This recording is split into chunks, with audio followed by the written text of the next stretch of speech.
Welcome back to another episode of the Stronger by Science podcast. Today's episode begins with a series of updates and clarifications related to previous episodes. We talk a little bit about prohormones and steroids. We talk a little bit about fashion advice. And of course, we talk about olive oil-based desserts. That's followed by some very impressive feats of strength and then a Research Roundup segment where we talk about caffeine, napping, metabolic adaptation, and then interventions involving intuitive eating and mindful eating. After that, we have an article discussion segment where we honestly just kind of gripe about the sad state of peer-reviewed publishing. And then after that, Greg has a Q&A segment where he answers a number of different questions about training. Finally, you may recall from a previous episode that Greg discussed the spurious link between your personality type and the right intermittent fasting protocol for you. Well, in today's episode, Greg plays us out by educating us about yet another factor to consider when thinking about what intermittent fasting window you might pursue. As always, thank you for listening, and we hope you enjoy the show. All right, welcome back to the Stronger by Science podcast. We are back in the booth to record another banger, as the kids say. Season 4 pushes forward. For today's episode, I'm joined by a very special temporary guest co-host. His name is Greg Knuckles. Greg, how are you doing? I'm doing well. Thanks for having me on. How are you doing? I am doing well. It's a beautiful day out there. Springtime in North Carolina, sun shining. I love it. I had my coffee this morning. It was wild. Normally I go drink my coffee in the morning by a pond in like the nearby park. And like I live, in a city. It's not like I'm out in the wilderness.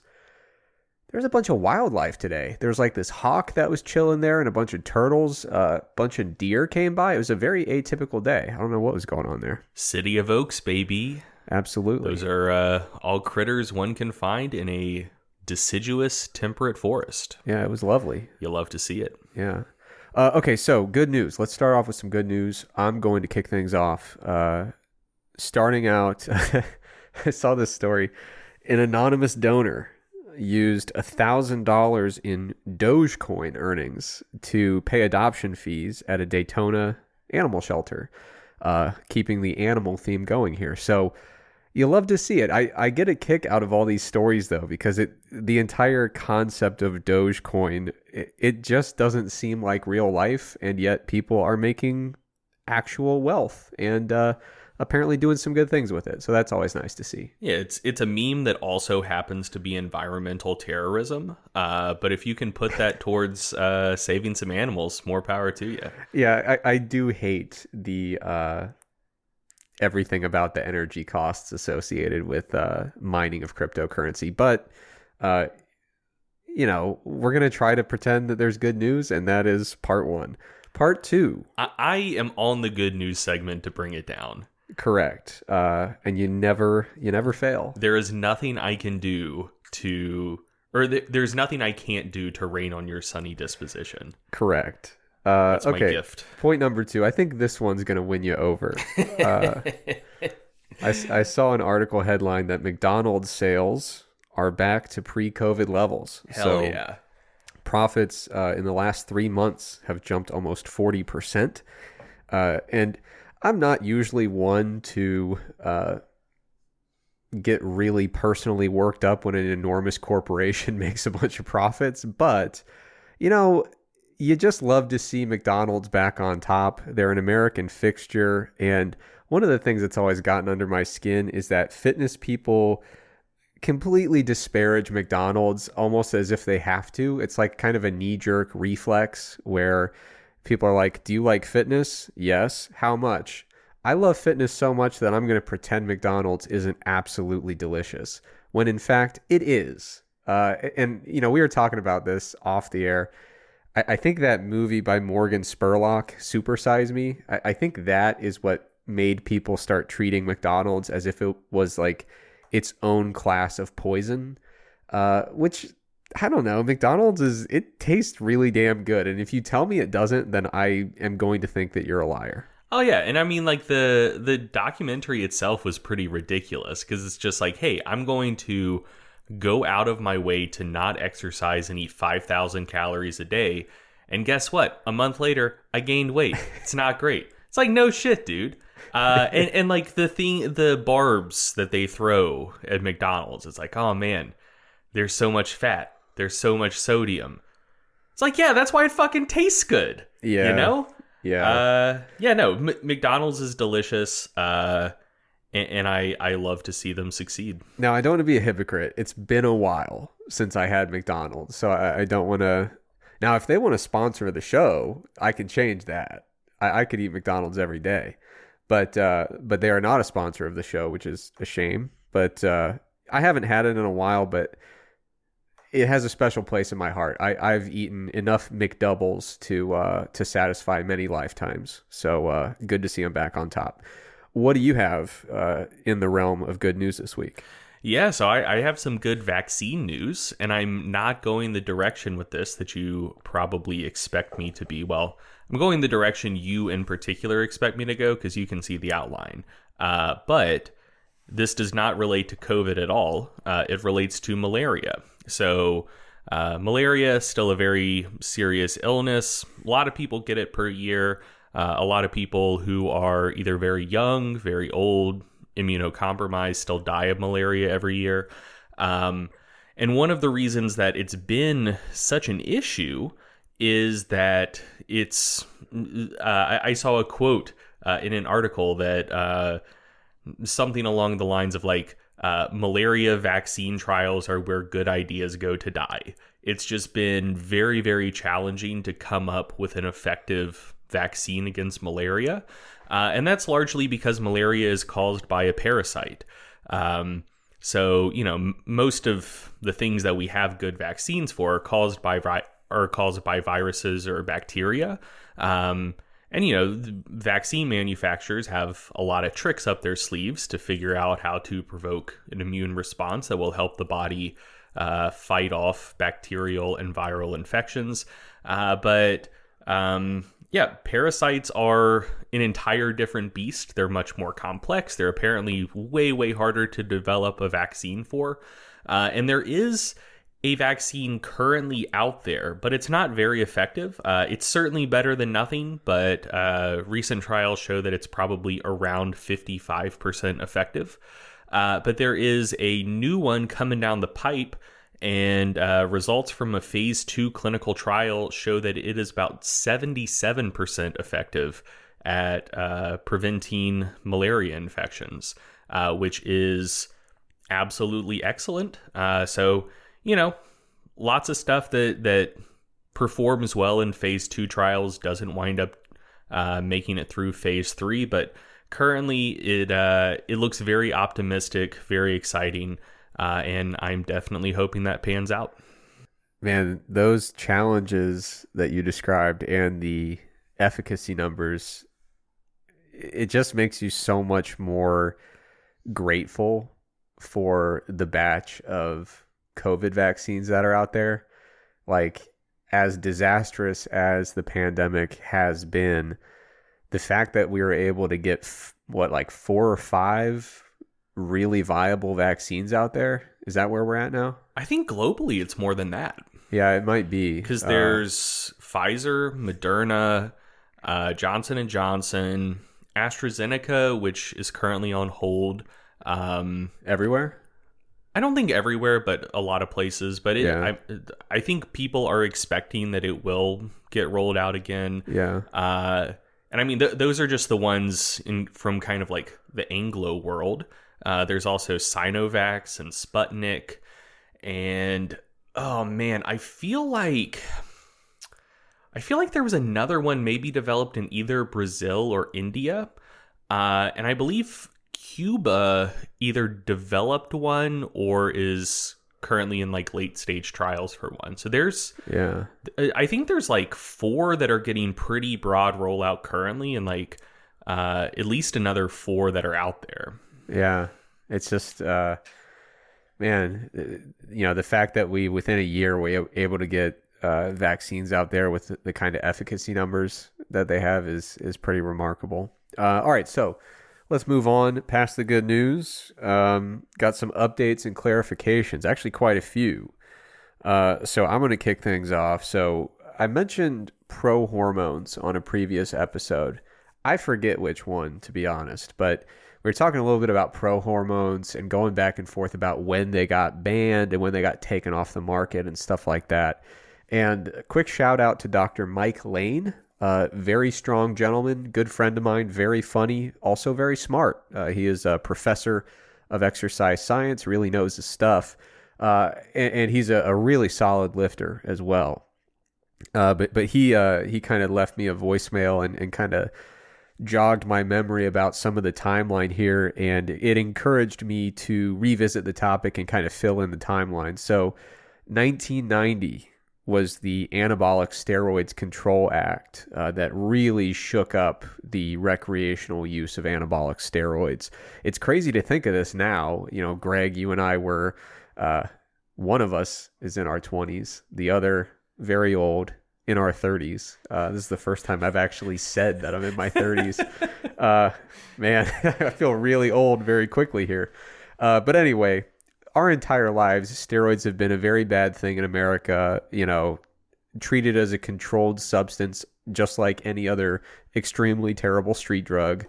And it's crazy to think that there was a time not long ago where recreational use of anabolic steroids was a fairly typical thing, and it wasn't treated as a controlled substance. But you know, obviously in our lifetimes that has very much changed.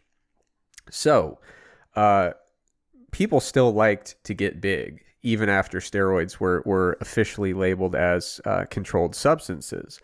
And so then people start putting these designer steroids on the market, and you know, they weren't, you know, technically they weren't falling under the umbrella of what had been identified as controlled substances, but they were very much just very specialized designer anabolic steroids. And so in 2004, notable painter George W. Bush and Congress instituted the Anabolic Steroid Control Act of 2004. They banned over-the-counter steroid precursors, increased a bunch of penalties, and they kind of added a big list of what is now, at that time, considered anabolic steroids. So they're trying to get a lot of the designer steroids off the market. Now, people still enjoyed getting big, believe it or not. And so even though they expanded this list of what was considered illegal controlled substances, it became popular for people to start making what you might call clones or other kind of like pro-hormone type designer steroids, which were functionally similar to a lot of the things on the banned illegal list. But technically, you know, from a chemical perspective, they were distinct compounds. And so when I was really up to date with what people were doing in the bodybuilding world from like 2008 to 2010, the ones that everybody was talking about were H-Draw and M-Draw, also known as Super Draw. Those were the oral prohormones that were all over the market. And I don't know much about them, to be honest. What I hear is that they're pretty brutal for your liver. and you know, but anyway, people were, you could get them like over just any supplement store over the counter at that time. And those were kind of the prohormones I was referring to in a previous episode, where all these people, like in the bodybuilding world, there were like the people who were natty, and then there were the people who were not natty. And then there was the like natty plus prohormones crowd kind of in the middle. And that's what they were taking. And then in 2014, the Designer Anabolic Steroid Control Act was passed. And that basically expanded the list of anabolic steroids and kind of, it was like their final attempt to say like, okay, we made our first list, you got around it. We made our second list, you got around it. We're making a very broad list now. And so that was the legislation in 2014 that really did a number on the oral prohormone market, whatever was left of it after the 2004 legislation. So it's been a wild ride. And, you know, I've seen Rick Collins talk at a number of different conferences back when conferences, you know, existed and you could go around the country and go to them. But, you know, he always says in his presentations, people really like getting big, and they're going to continue to try to find ways to do it. And so even after all these Prohormones got taken off the market, or at least really more aggressively pursued by the FDA and related organizations, people are still trying to innovate and put new stuff on the market that kind of just gets a little bit out of the letter of the law and allows them to sell it. So that is the update related to Prohormones, kind of an updated timeline there. Also an update and a clarification about fashion advice. So a while ago, we did a fireside chat, and we answered a lot of questions about fashion. And we mentioned that we're both pretty loyal to the George brand. George brand carried, I think, exclusively by Walmart. Really good when you consider the design, the quality, the seemingly impossible prices. It almost seems like the finished products are worth less than the raw materials used to make them. Well, and just the amount of drip. Yes, honestly, correct. So yeah, I've always been a George guy, and that's not going to change. But I was in Michael's the other day. Michael's, for those who aren't aware, in America, Michael's is a chain of stores that sells like arts and craft supplies. I'm a crafty guy. I do all sorts of crafts. And so I was in there and I saw these shirts, and I mean, they were immaculate, really, really well done, stylish shirts, 3 for $10. Hard to beat that deal for t-shirts. So, I revamped my wardrobe, and I'm actually wearing one right now. This is a Michael's shirt. Man. And I think it's going to be, so I am still a George guy because I can only get my t-shirts at Michael's, but I guess I'm more of a George Michael guy now, where I do some George, I do some Michael's. And so that's my update. If you're trying to stay on the cutting edge of fashion, then Michael's is worth a visit. It actually got me thinking. I'm an industrious guy. I'm an entrepreneur, and I've got that spirit just kind of oozing out of me. I'm thinking I might start making counterfeited Stronger by Science apparel. The people want it. You and Lindsay have been dragging your feet, which is ridiculous.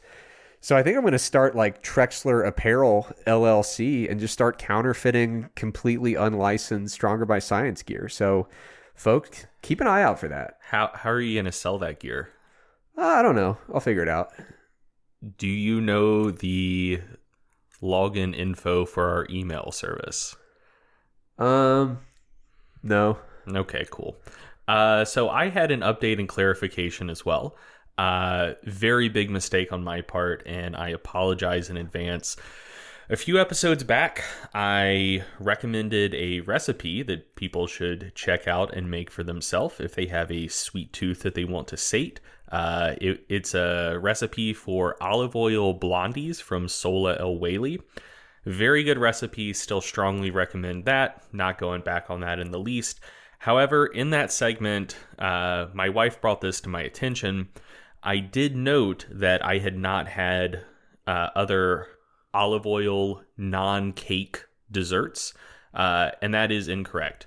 I have both had and made lemon olive oil tarts before, which are exceptional. I forgot about them because the olive oil flavor doesn't come through, so you use olive oil in the lemon curd in place of butter, just because due to some food chemistry that I'm not going to pretend like I understand, the tart citrus flavor just cuts through like olive oil fat better than it does butter fat. So you get a brighter, crisper lemon flavor. But there was olive oil in that dessert. It's not a cake. So I did mislead you about that. But if you tried Sola's olive oil blondies and you like them and you said, hey, I want some more olive oil in my life, just Google olive oil lemon tart. America's Test Kitchen has a really, really good recipe for that. It's very simple. It's the easiest citrus tart I've ever made, and it's so good. So if you, and you know, the weather's warming up, at least in the northern hemisphere. If you want a good, refreshing, warm weather dessert, check out lemon olive oil tarts. They're delicious. Good stuff. Moving on. Has anybody done anything strong lately? Yeah, a few people. So I'm going to save the best for last, and people who follow the strength sports world probably already know what that's going to be. But I'm going to start with something that's also absolutely insane. So Jackson Powell, he is a teenage lifter who we've talked about on the podcast a few times. Very strong overall, but exceptionally strong squatter. Recently posted a video of himself squatting 925 pounds or 420 kilos for a double in training. And I think he's prepping for a meet. I think he has a meet coming up later this month. But yeah, he's 18 years old. He's a child. He might squat 1,000 pounds before he graduates from high school. It almost seems a sure thing that he's going to squat 1,000 pounds as a teenager. Like he's got at least another year for that.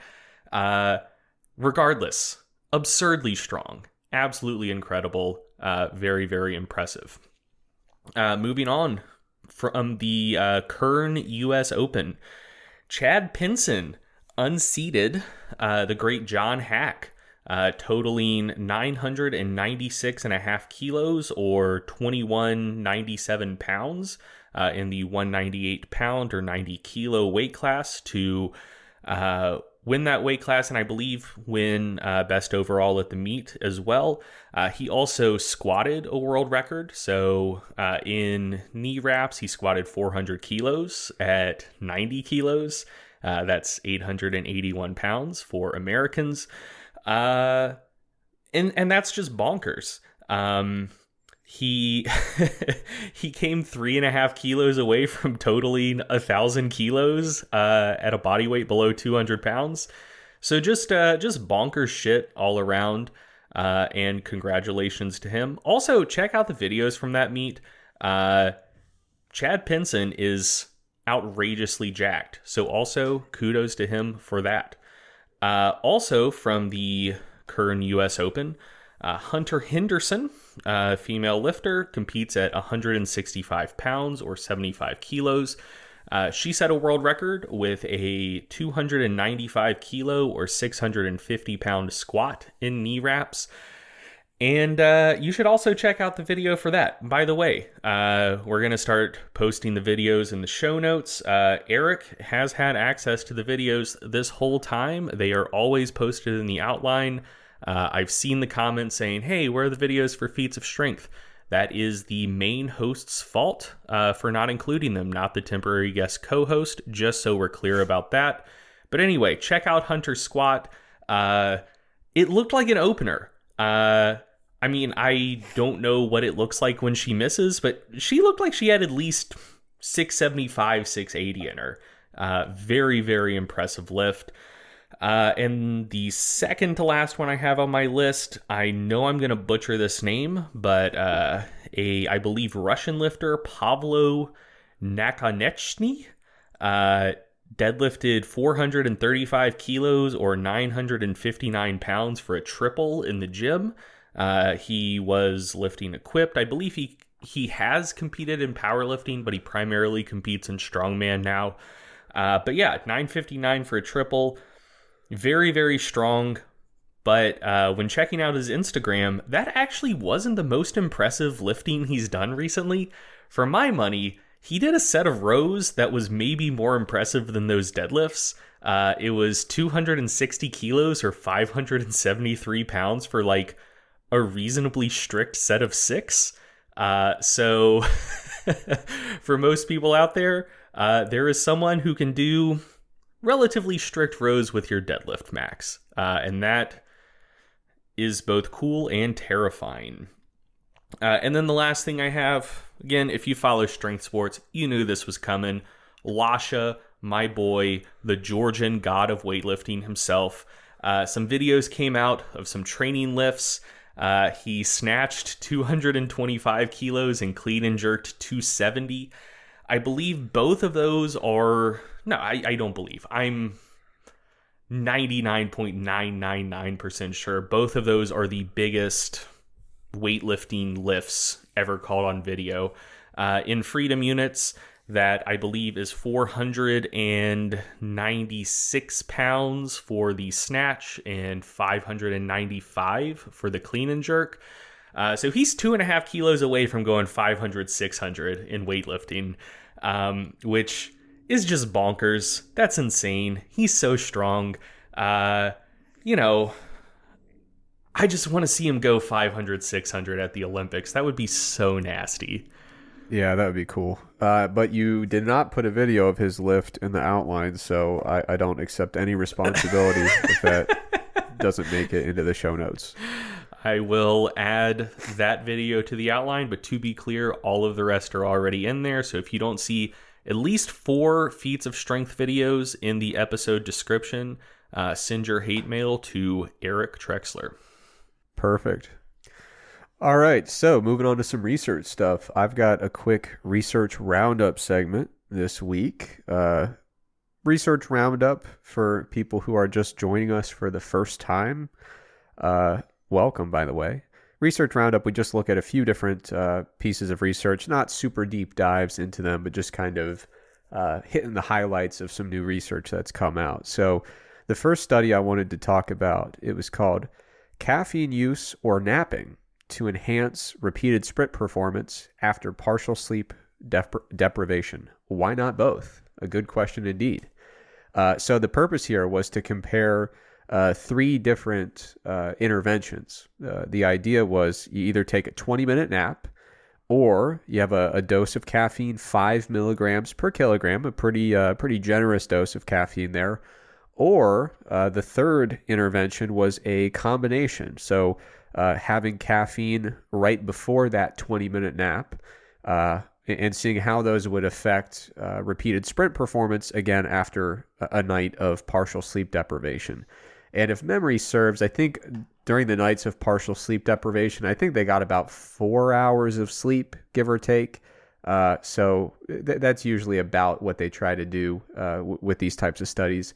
So very straightforward study. And so the comparator groups here that they were, measuring these different interventions against, one was just how well people performed after a normal night of sleep, and the other was partial sleep deprivation plus a placebo. So they did a really nice job kind of deciding what conditions they would do their testing under.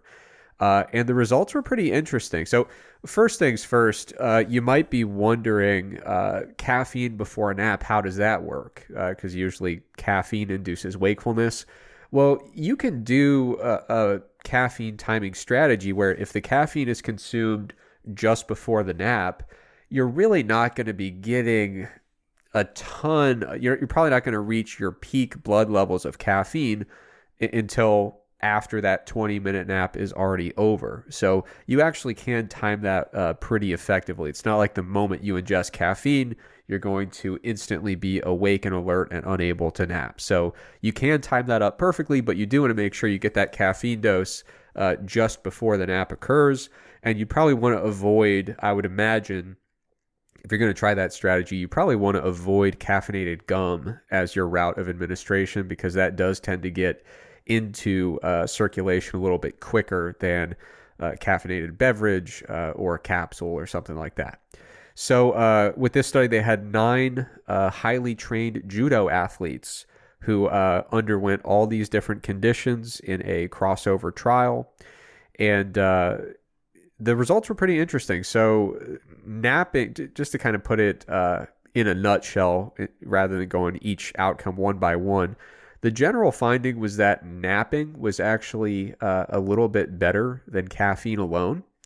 So that was pretty interesting. A lot of people, I think, would assume that caffeine, because even in the absence of sleep restriction, caffeine does have an ergogenic effect.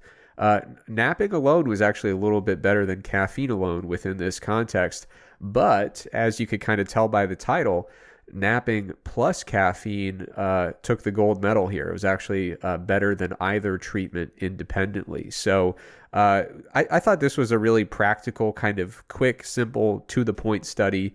I'm sure we've all found ourselves there at one time or another where we're pretty sleep deprived, but we don't want to skip the workout. We're trying to think, well, what should I do here?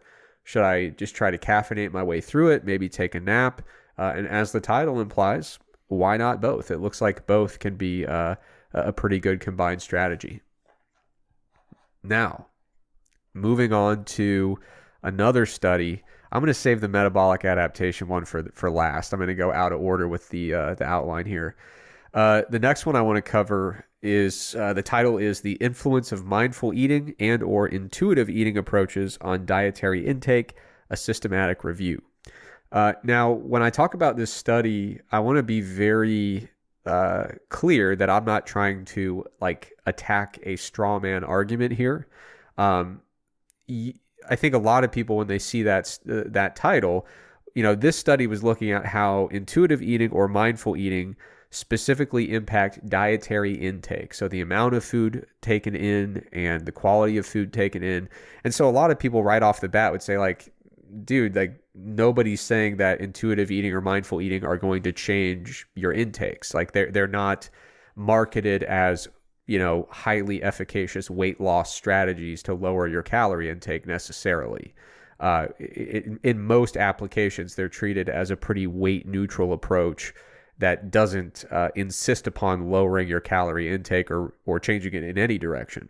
So I have seen some people suggesting that intuitive eating or mindful eating are efficacious within that context. But certainly, I think a lot of people are going to be turned off just by the title alone, feeling that they're kind of attacking a straw man argument there.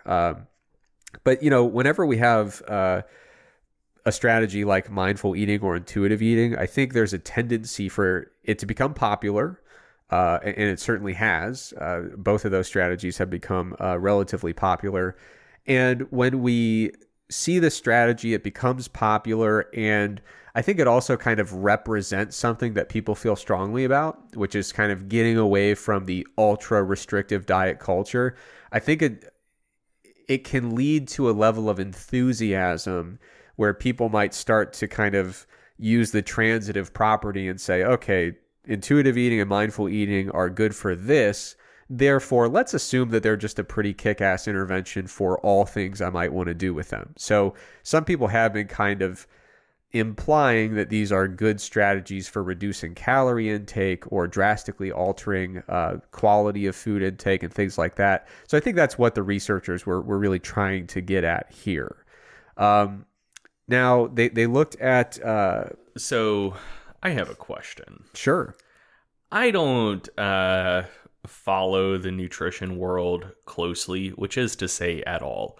But whenever I see intuitive eating pop up in my Instagram timeline, when it intrudes on the dog and meme content that I'm trying to consume on the platform, I do often see people talk about it either with the slant of it's good for weight loss or it's good for weight loss maintenance. That's the frame that I always see it discussed in. So what do people promote it for? Yeah. Just you've addressed that you're not trying to address that straw man. But from what I've seen, what you're saying is a straw man is the only frame I've ever seen it in.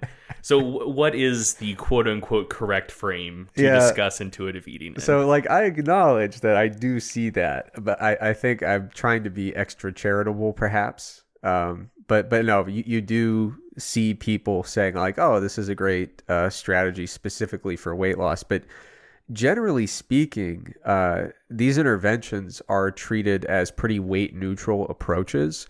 And so there was a good review by Clifford and colleagues. And I get that they're supposed to be weight neutral, but theoretically, if you're using them as an intervention, they're supposed to do something good for you, right? Yes. So what positive thing are they supposed to do? Yeah, so Clifford and colleagues, a different study. Okay. They found that intuitive eating and mindful eating type interventions enhance psychological outcomes for folks. Lower depressive symptoms, improve disordered eating patterns, improve self-esteem, improved emotional well-being. Usually what you're trying to do with these types of interventions is specifically enhance one's relationship with food and really kind of get out of that cluster of negative affect, depressive symptoms, anxiety related to food, how that ties into body image. This is more of an intervention that aims to alleviate some of the psychological distress associated with disordered eating habits or perspectives toward eating that fall under that umbrella. Gotcha. Yeah, so a lot of times you see mindful eating and intuitive eating as things that are supposed to help people get back in touch with their satiety cues and break away from, really obsessive habits related to strict control, disordered eating habits, things like that. So yeah, the idea is to get more in touch with satiety cues, be more mindful of your meal experience. It can be helpful in a variety of different contexts for people who struggle with negative body image, disordered eating habits, binge eating habits, and eating habits that are completely disconnected from physiological hunger. Okay. So that's what it's for.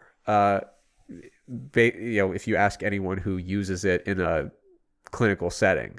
But if you ask anyone who markets it in an attractive fitness setting of hey, I've got a cool thing for you on Instagram, that's where you see a lot of it as this is a very efficacious weight loss program. I see. So, yeah. Okay, that makes sense. Yeah. So in this review, they looked at a total of 13 studies, and cutting straight to the point, there was little evidence to suggest that mindful eating or intuitive eating really influence energy intake or diet quality. So the people who promote this in the way that you have interacted with on the internet are probably... To be clear, I haven't interacted with it at all. Okay. I'm like David Attenborough, observing diet culture in its natural habitat. Like me and my hawk this morning. Yeah. I look but don't touch.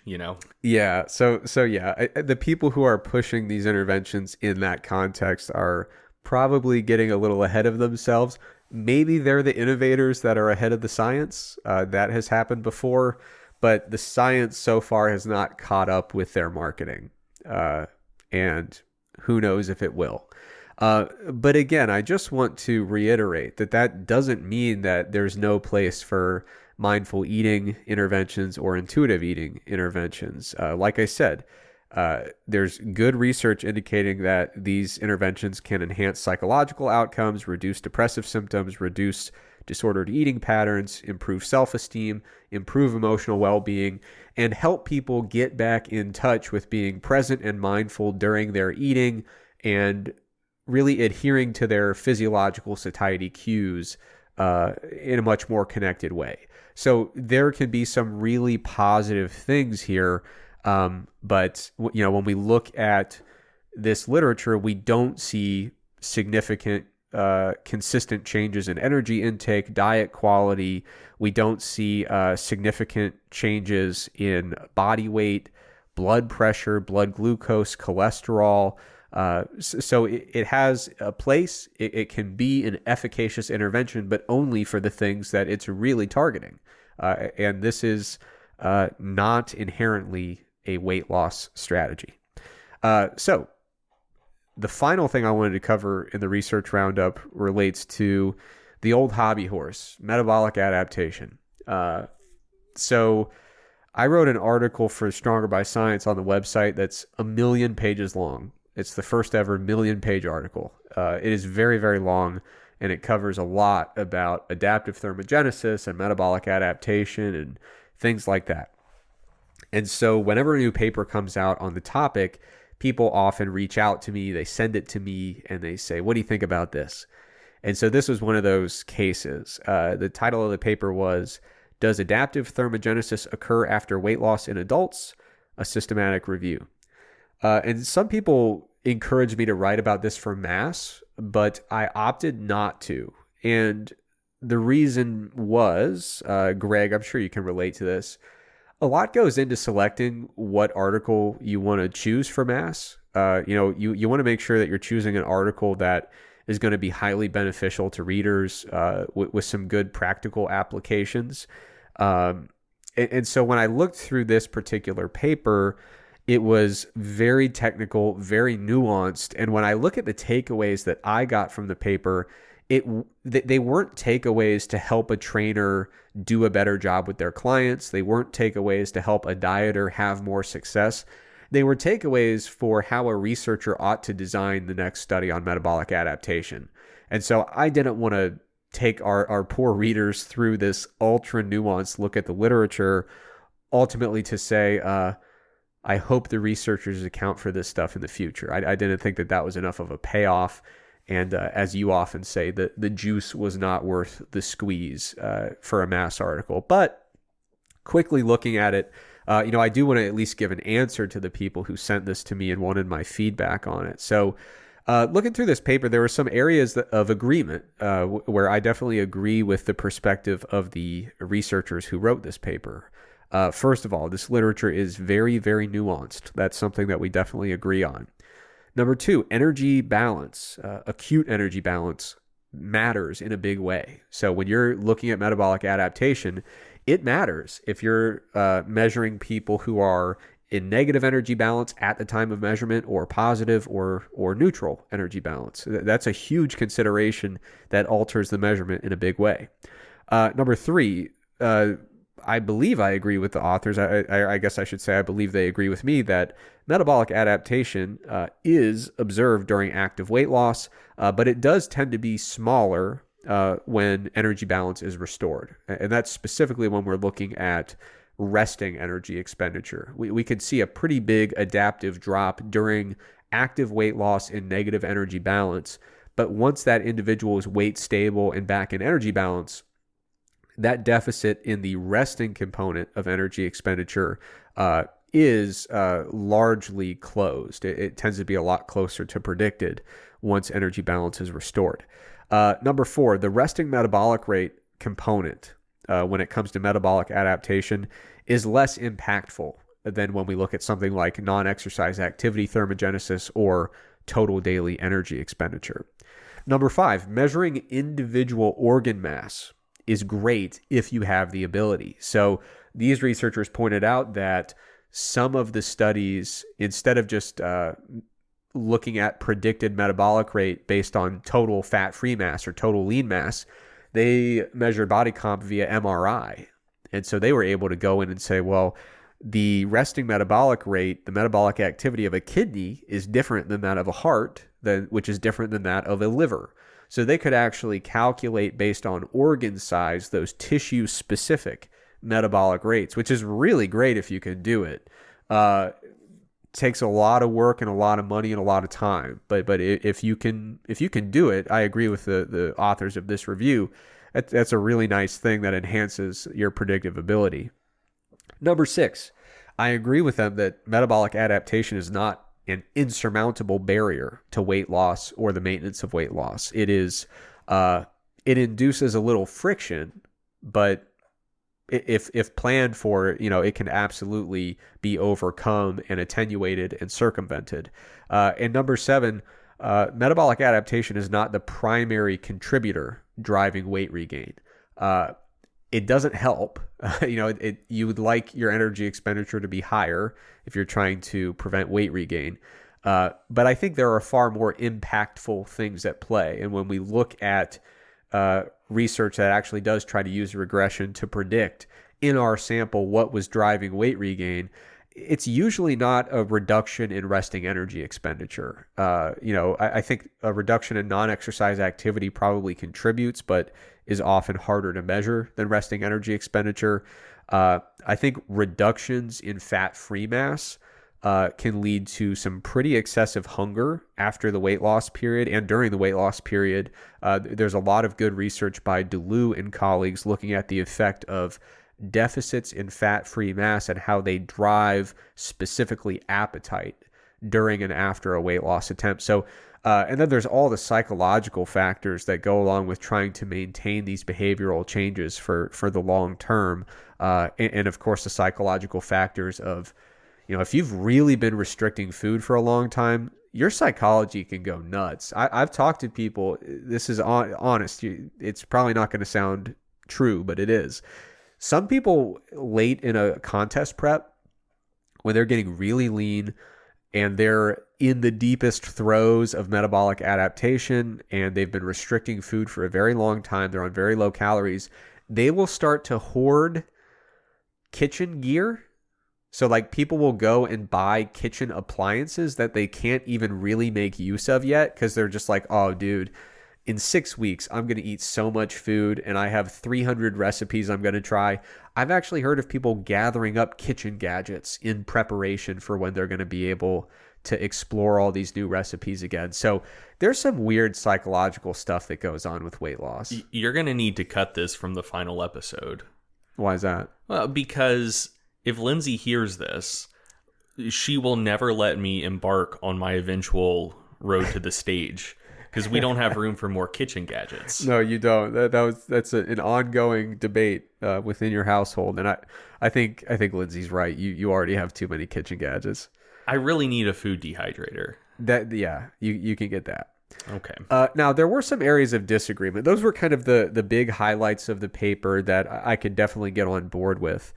A small point that I would bring up. They were kind of simultaneously making a couple points, which is accounting for organ tissue has a huge impact on minimizing the importance of what is perceived to be metabolic adaptation. But at the same time, they're saying after the active weight loss period, metabolic adaptation totally goes away.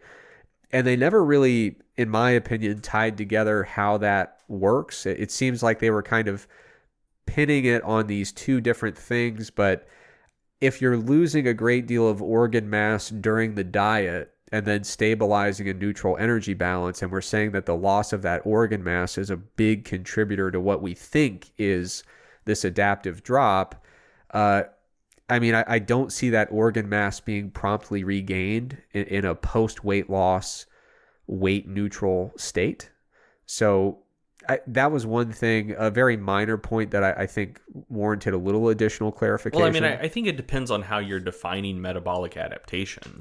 Well, yes. Because if you're defining it as like, hey, do all of my tissues still burn through calories per unit of mass at the same rate they did before, then their point is well taken. You lose organ mass, but per unit of mass, those organs are still burning through calories at the same rate. Bada boom, bada bing, no metabolic adaptation. But if you're defining it as like calories per pound of body weight or calories per pound of total lean mass, but now organ mass has dropped off a lot, and now maybe it's like a smaller total proportion of lean mass, like your, global pool of lean mass might be burning fewer calories per pound now. So you would say, oh, there is metabolic adaptation. So to me, it just seems like a matter of how one is defining terms. Yeah, well, so the 2 points that they're kind of simultaneously making in different kind of areas of the paper. One is like, oh, this metabolic adaptation, the difference between predicted and actual resting energy expenditure, it's an artifact of us not accounting for that loss of organ mass. That's why we have this discrepancy between measured and predicted to some extent. But then saying, well, after the active weight loss, if you just stay at your weight reduced state, eventually that gap will clear itself up. I don't expect that you would have substantial kind of rebound gains of those organ tissues when settling at that body weight. So I don't understand how those two work in unison. And I certainly don't set out to willfully misinterpret their statements or the points of the article. So perhaps I just missed it, but it seemed like those were two things that in and of them, like independently, I think both are good points. But when you put them together as like a unified model of how we're over predicting it, but then, it kind of levels out over time, I wasn't really certain how they put those two things together. But that was a very minor point that I don't want to dwell on too much because I think there's bigger points to discuss. So the bigger points, first of all, viewing metabolic adaptation as kind of a dichotomous outcome, like it either is present or not present. I think in some cases they kind of fell into that and they're like, oh, well, it was present, but it is no longer. Therefore, boom, metabolic adaptation vanished over time. And in reality, it was like there was, 200 calories of metabolic adaptation, but it dropped to 175 and was no longer significant. And therefore the adaptation's gone. And it's like, well, no, that was a very minor partial attenuation, not a complete disappearance. But if you're basing it on the p-values, it went from existing to not existing. That was a major limitation that I saw in a few instances throughout the paper. And, again, in some cases, we're kind of viewing this small attenuation as a complete blunting and treating metabolic adaptation as if it was just kind of like a measurement error. And I just didn't think that they really were looking at the magnitudes of the effects and kind of interpreting them with the degree of nuance you would want to apply to those things. So a few examples to kind of demonstrate what I'm getting at here in concrete terms. So they looked at a paper by Carl in 2016. And so, this was an instance where they're like, okay, well, after weight maintenance, the metabolic adaptation goes away. So at the end of the active weight loss phase, resting metabolic rate was 6.5% lower than baseline. And then at the end of the next phase, the weight maintenance phase, measured resting metabolic rate was 6.2% lower than baseline. So they lost all this weight, and then they had a weight maintenance period, 6.5% below baseline during phase 2. And that at that point, they're saying, yes, metabolic adaptation is present, very bad thing. And then after weight maintenance, it's still 6.2% lower than baseline. And they're saying, oh, yeah, it's not significant, so no more metabolic adaptation. They were a very similar weight and their resting metabolic rate was very similar. So treating that as metabolic adaptation going away, I just don't think there's much of a leg to stand on there. Another one that got me, so there was a study by Marlatt in 2017, and it was the only study looking at total daily energy expenditure, not resting metabolic rate. The only one looking at total daily energy expenditure that didn't report significant metabolic adaptation.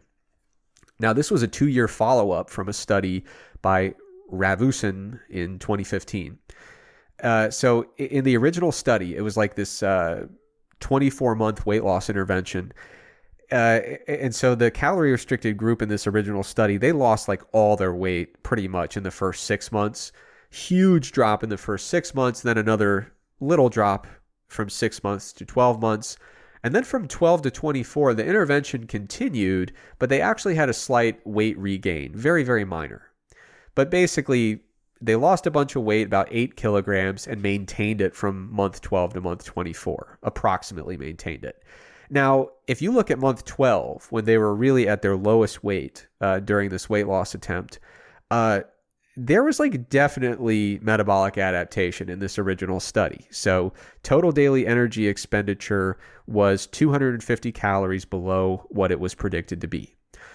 Now, in that period from month 12 to month 24, when they were effectively doing weight maintenance, body weight actually increased a little bit during that time.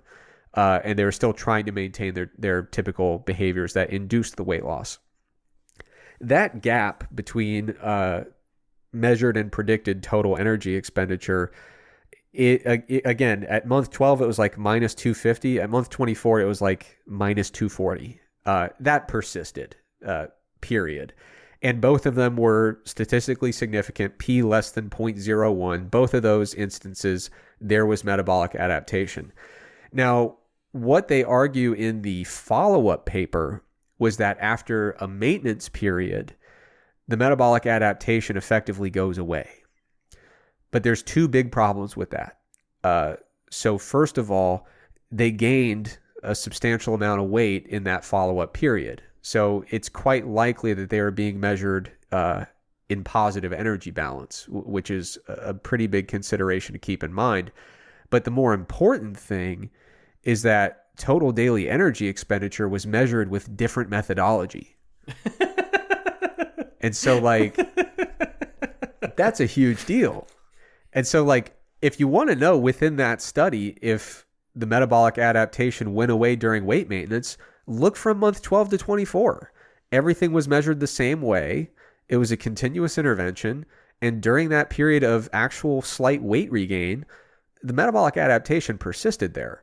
When they looked in the follow-up study, it was gone, but they were measuring total daily energy expenditure with a completely different method. And that is a huge deal. So, I mean, like, I used to do body comp testing, right? And so we would put somebody on the DEXA, walk them about 40 yards down the hallway, and put them in the bod pod. And what do you know? Their body fat went up 2%. The conclusion there is not that that is a hell of a hallway that somehow puts 2% body fat on you when you walk down it. The conclusion is these two different methodologies are not similar enough that we can interpret the change from one to the other as a longitudinal change over time with perfect precision. So that was another one that kind of jumped out to me. And then my final one, I want to get back to the organ thing. So there's a study by Bosie Westphal in 2009. I just want to comment. Okay. I love it when you dichotomize a continuous outcome. I think that's so cool. Yeah. It's best practice. It makes things perfectly clear and interpretable to everyone. And I don't see any problem with it whatsoever. Perfect.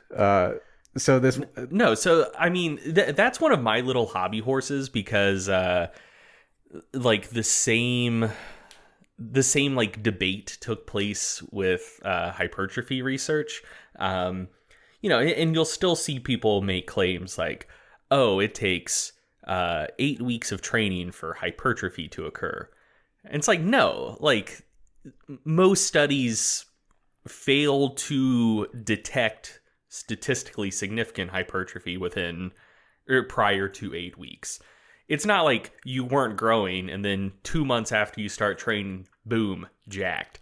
Like, you just don't have the measurement precision to pick up on the gradation. So, like, you know, it takes a while for enough hypertrophy to occur for it to be reliably measurable. But yeah, like, I'll still see that repeated in the literature all the time. Like, like you need 8 weeks or whatever. And it's like, no, like that's not how it works. This is a continuous outcome. And based on the precision of the measurements and the statistical power of the studies, like, you just don't have the power to detect it prior to that point. Like, yeah, but it's not like it's not occurring. Yeah, the hypertrophy one's a good example because, I mean, that's in all the textbooks too. It's like hypertrophy doesn't begin until 8 weeks is kind of how it's often written there. And it's like, well, that's statistically significant hypertrophy is not detectable with current methods until you've accumulated about 8 weeks worth of hypertrophy. Yeah, but like if you had a study with like 2,000 subjects and you were using MRI, it's probably detectable in like a week and a half. Yes, yeah. With typical sample sizes. Yeah. Anyway, so this last example here, Bosie Westphal, 2009. So, kind of one of the implications, or at least, I've seen a lot of chatter about this paper, and they're like, oh, dude, if you account for organ tissue, like, metabolic adaptation is just measurement error. Like, if you account for the organ tissue, it goes away, fully explains it. This is a myth. Now, when you look at the study by Bosie Westphal, after weight loss, 50% of the drop in resting energy expenditure was explained by losses in fat-free mass and fat mass. The other 50% was this kind of unexplained adaptive drop in energy expenditure. So 50% explainable, from changes in body mass, 50% unexplained. What they found was after you consider the weight of the individual organs, the amount that was explained by changes in body composition went from 50% to 60%. And so then the unexplained metabolic adaptation component dropped from 50% to 40%. So again, I don't think the authors necessarily misinterpreted that, but I think a lot of people, when they kind of looked over the abstract, saw the chatter about it, they said, oh God, if you account for organ mass, metabolic adaptation is a total myth. It's a measurement error. It's an artifact. But it's not. It's just we can enhance our precision of what the predicted energy expenditure ought to be if we can account for it with greater precision, account for those organ weights. So in conclusion, you look like you're about to say something. Yeah, I mean, also, that's that's a 10% increase in variance explained. I'm assuming, you're putting another variable in a multiple regression model. And so this is a straw man. I'm not claiming that Bosey-Westphal did this. Like, I do think including changes in organ mass, a priori, that's probably a decision that was made, and I absolutely think that's a justifiable decision. But if you added like shoe size to a multiple regression model, you will explain more variation than if you didn't. That's how it works. Just plugging more variables in will increase the amount of variance explained. And in a situation like this, if you're already explaining 50% just based on changes in fat-free mass and fat mass, if you went from explaining 50% of the variance to like 85, then I'd say like, okay, cool. Like, 15%, maybe that's measurement error, day-to-day variability, whatever. But when you're going from 50% to 60%, that's a ton of variance that's still unexplained.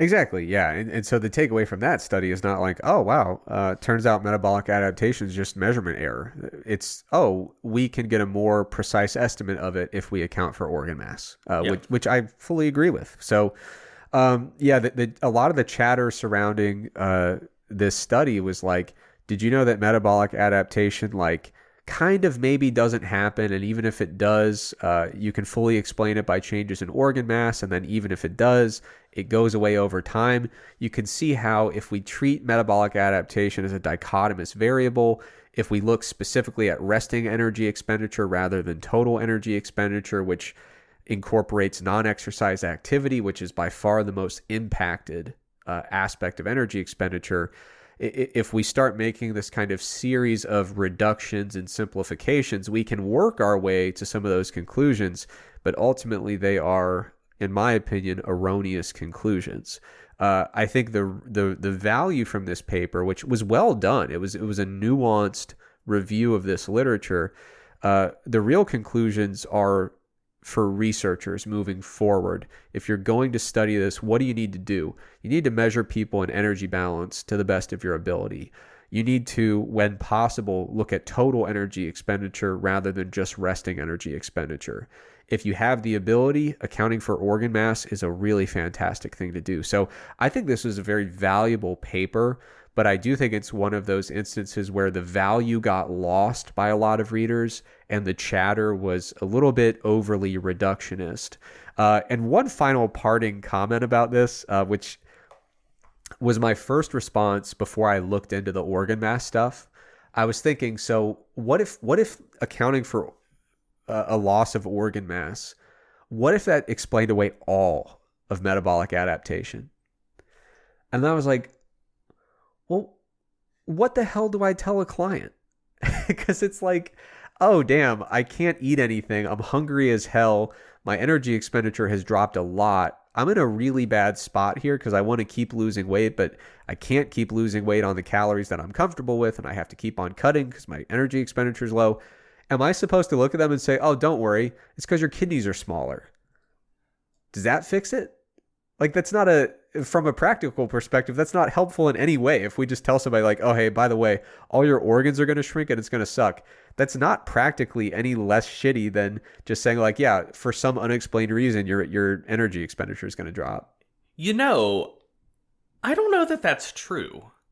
Like, so I feel like if I went back 10, 15 years to when I didn't know anything about physiology, I would feel like, almost like I personally want to know everything that's happening with anything that I do. Like, Yeah. I don't like having unanswered questions.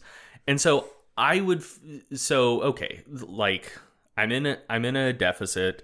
My energy expenditure is clearly dropping. What used to be sufficiently low calories to lose weight no longer is. And, it feels like the decrease in energy expenditure is disproportionate to the amount of weight that I've lost. I could see myself like going online and being like, what's happening? And I feel like if I came across the concept of metabolic adaptation, or, if we're talking 10, 15 years ago, that's kind of like the heyday of starvation mode and metabolic damage and all of that stuff. I would see myself potentially thinking like, oh, something pathological is happening. The tissues of my body that are supposed to be, working at X rate are now working at like 80% of the capacity they should be able to work at. And I don't know anything, but that seems bad. That seems like something negative is happening. But if it could be explained to me like, hey, you're losing weight, you're mostly losing fat, maybe you're losing a little muscle, but you simply don't need as big of a liver or as big of kidneys to support a smaller body. Those are very metabolically active tissues. You're losing some mass from that, and that is decreasing your energy expenditure by quite a bit. All of your organs are still working exactly as they're supposed to. There's just less of them. I feel like that would give someone like me peace of mind.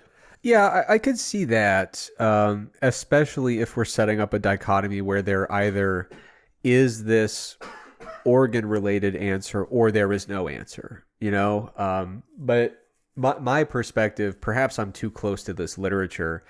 I have found a lot of the stuff that like Rosenbaum and Liebel, like what they explain in their 2010 review, to be very intuitive, very comprehensive explanations of what's going on in a non-pathological presentation.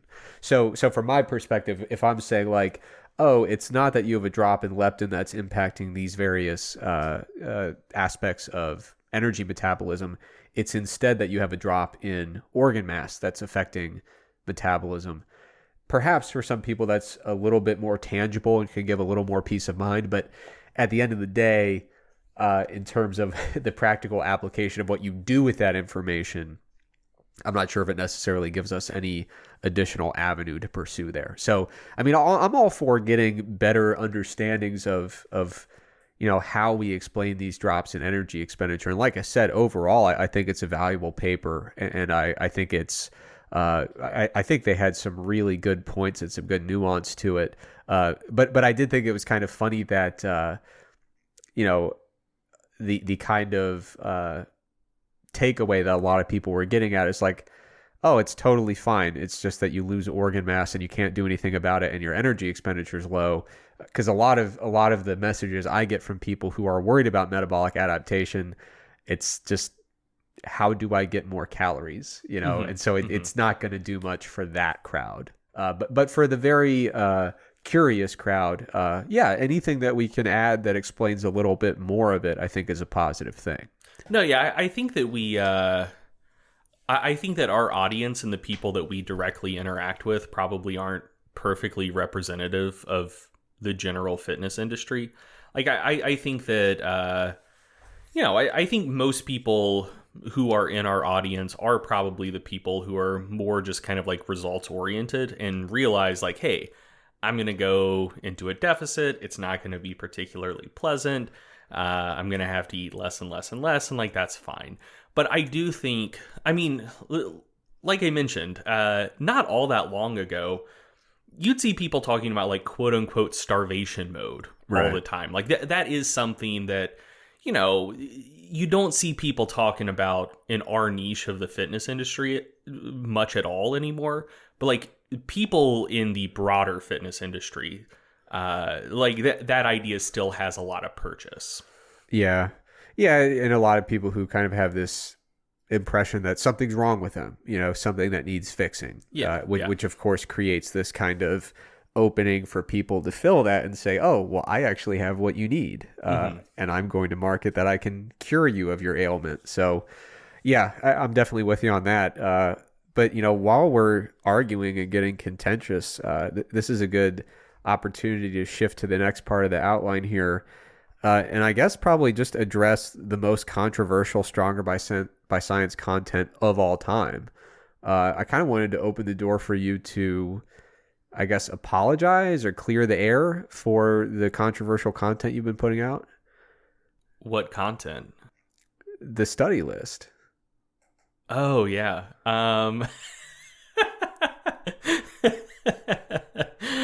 Oh man, yeah, this one kills me. Okay. There is a page on Stronger by Science. I think the URL is strongerbyscience.com/studies-archive. And basically, I used to do a monthly journal sweep for mass. So we have a list of, it was about 120 journals. I think now it's up to about 145 that we would go through every month and just pull out all of the studies that, we thought there was any chance whatsoever we might want to review for mass. And also that, I thought that there was any chance whatsoever maybe I'd want to write about for Stronger by Science, or, these days that we might want to talk about on the podcast. So it's a kind of broad net. But also I thought it was a good resource to put out in the world. Because the thing is, like, the journal sweep takes a shitload of time. If I'm really scooting, maybe like 10 to 12 hours. More realistically, since I start yearning for the sweet embrace of death midway through, I'd lose some productivity and it would take like maybe 16, 18 hours. So, a lot of work, and a lot of people are interested in research and they want to know what's coming out. So I figured, like, hey, I'm already doing this. I want to save people time. They can just use the journal sweep I'm already doing, so they won't have to do this bullshit for themselves. I'll just put it on a page on the website, link out to some Google Docs that have the studies I pulled out for this month and also all of the past journal sweeps. So, if someone wants to save some time and spend 45 minutes scrolling through a list of 300-400 studies instead of 3 work days scrolling through 150 journals, like, cool, they can do that. And to be clear, I don't do the journal sweep anymore. Kedrick Kwan and Colby Souza do it these days. But I did that for several years and hated every minute of it. So they do a great job, by the way. Yeah, they do exactly what we ask them to do. Yeah, they do an excellent job. So, figured, hey, this is a nice thing that I can do. Save people time, put this out there. Almost every month, at least one person gets really ass mad about it. People hate it. People are very angry that we're doing this. No, like most people love it. Like that page gets a lot of traffic. Almost every time I pull up the spreadsheets to update them with the most recent months, like I see several people on the spreadsheets. Like they get a lot of use. I do think that they're a resource that a lot of people who create content in our space use. And if you do create content in the evidence-based fitness world, avail yourself of that resource. It's free and always will be.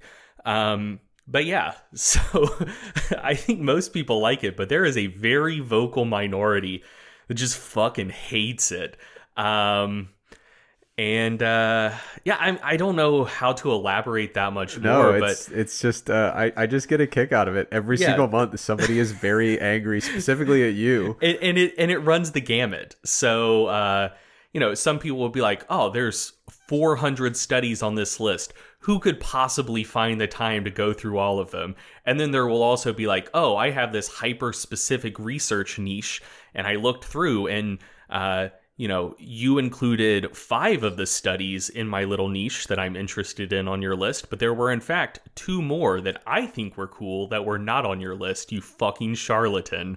Yeah, that was the one that got me the most, was somebody indicating that somehow this was like an intellectually dishonest enterprise that you were running. And it's like, dude, it's just studies that I think I might want to use. Oh, yeah. So this most recent month, someone...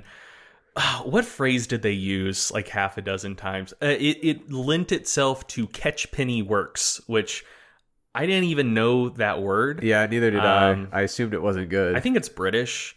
But basically it's like clickbait. So, you know, if someone just wants to look for resources to put out the shallowest content possible to make a quick buck. And like in fitness, you don't need studies for that. Yeah. So one, that's ridiculous. Like if someone wanted to just like cherry pick some bullshit to like make a point and sell an ebook, that's going to take you about 5 minutes on PubMed. Yeah. Scrolling through 400 studies per month for several months until you find the studies you want. Not particularly efficient. No. And 2, like, I never claimed that it's a list of every fitness study that has ever existed. Don't claim that it's systematic. Don't claim that it's comprehensive. It's a list that I find useful, that I think other people will find useful. But yeah, boy, oh boy, people are mad about it. No, I mean the basic approach to all of the criticisms of the page is like, imagine if you went to review a world-class pizza restaurant and your review is just like, you know what, honestly, I was in the mood for cheeseburgers and that pizza was not a cheeseburger, so I hated it. Okay, but I did have some actual controversial stuff that I wanted to discuss in a little article review segment. Very, very brief here, just stuff that I am genuinely tickled by. So 2 things that unfortunately are COVID related, but it is the magnet for shoddy stuff these days. So there was a paper floating around. You actually encountered it in the wild. I did, yeah. But yeah, there's a paper floating around. It was in a PubMed index journal, which means if you were arguing about this, you could give the PubMed link to this study. By #1 global publisher Elsevier. Yeah, and so the general vibe of the article, it was about mask wearing, and it was like, listen, man, if you wear a mask, very dangerous, a lot of bad things will happen, bad for your health, very scary stuff, probably shouldn't be wearing a mask is kind of the general vibe I got from a brief skim. Is that uncharitable? Is that pretty much... Yeah, that it would... I think what they were arguing basically was that it would cause respiratory acidosis, which would therefore cause heart disease and cancer, and people would die. Yeah, so here's the deal. It was shoddy and bad and stupid. Wearing a mask for a healthy individual is not going to do all those scary things. And so, generally speaking, the sales pitch for the existence of peer-reviewed journals is like, listen, the general public doesn't have the skills, the tools necessary to go through these studies and determine what is good scholarship and rigorous work with robust conclusions. They don't have the tools and skills required to separate that from... they can't distinguish the good from the bad. So we have to do that for them. We will take that upon ourselves. We will have this rigorous peer review process. Experts will critically and very enthusiastically and aggressively go through this material to make sure that it is very good scholarship. If it is, we'll publish it. And, then people can look at that and say, okay, this got through peer review. This is going to be some good stuff. And then even the people out there who do have the skills necessary to discern good scholarship from bad might not have the time to, open every paper and just say, I'm going to start from square one here and do a thorough review. Peer review, that stamp of approval is theoretically supposed to mean something. But the growing trend that I'm seeing in other fields, which is I'm starting to see it some in ours, is that journals are just publishing stuff that is objectively stupid, such that the lay public knows it's stupid, and then just goes on Twitter and says like, "Hey, this is very stupid," and then the journals have to say like, yeah, you're right, that's pretty stupid," and then they have to retract it. So I've seen this happening a lot in other fields, but basically the trajectory that this paper took was like, it was very bad, and people who are not experts in the area could tell that very easily. And then people with expertise in the area could also verify, yes, this is very dumb. But the reason it's Elsevier said that they're going to retract it, but I think the main reason they're going to retract it is because the author claimed to be affiliated with a university that they're not affiliated with. And so the university was like, please stop sending us hate mail. We do not employ this person. They do not work for us despite what they say. And so Elsevier, that's very easy grounds for retracting a paper. But honestly, I don't know. If there wasn't an untrue affiliation listed, I don't know if it actually would have gotten retracted. It's hard to say. Yeah, I mean, do we want to talk about the paper in a little bit more detail so it won't sound like we're just taking random pot shots at it? Not. I mean, do you want to go into it? I mean, yeah, I'll be quick. Sure. So the thing to note is that the study was published in a journal called Medical Hypotheses. And Medical Hypotheses does not work the same way most journals work. So in most journals, you'll come across cross-sectional research where you collect data on something and, look for associations, or they'll publish narrative reviews, which are review articles. They don't do a systematic search, but they try to give as fair as possible of an overview of a subject. They might do systematic reviews or meta-analyses. We talk about those all the time. They might publish experimental research where you recruit samples, split them up, do an intervention, etc. But normal science shit. Like that's what gets published in most journals. What Medical Hypotheses is for is basically to float ideas where there's definitely not enough solid evidence for a systematic review and meta-analysis. And really, there isn't even enough solid evidence to do a narrative review. It is exactly what it sounds like. It is a journal for hypotheses.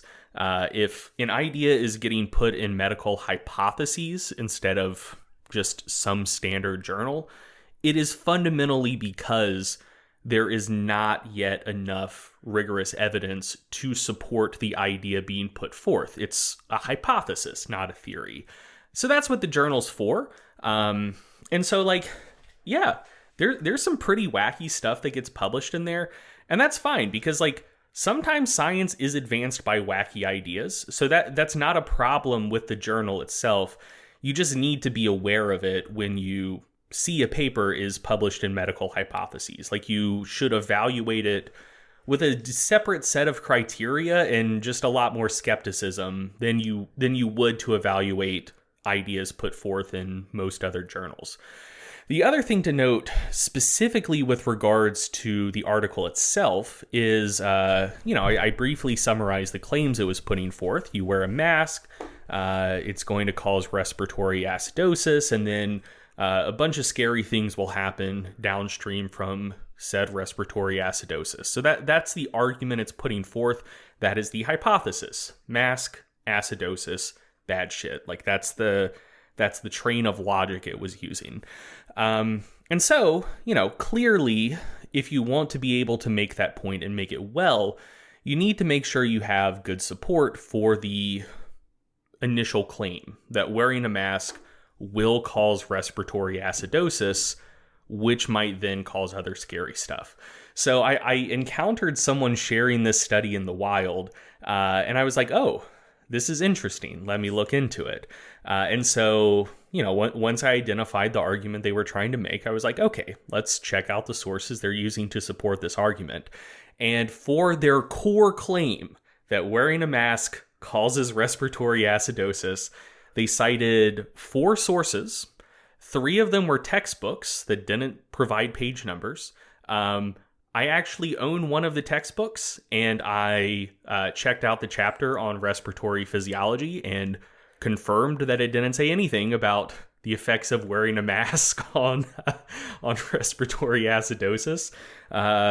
Basically just said, like, if you hypoventilate, respiratory acidosis will occur. So I'm assuming that the textbooks don't have, like, strong support for that. And in terms of original research, so those are tertiary sources. In terms of primary sources cited to support that claim, there was exactly one study, and it was in end-stage renal patients undergoing what do you call dialysis? it? Yeah.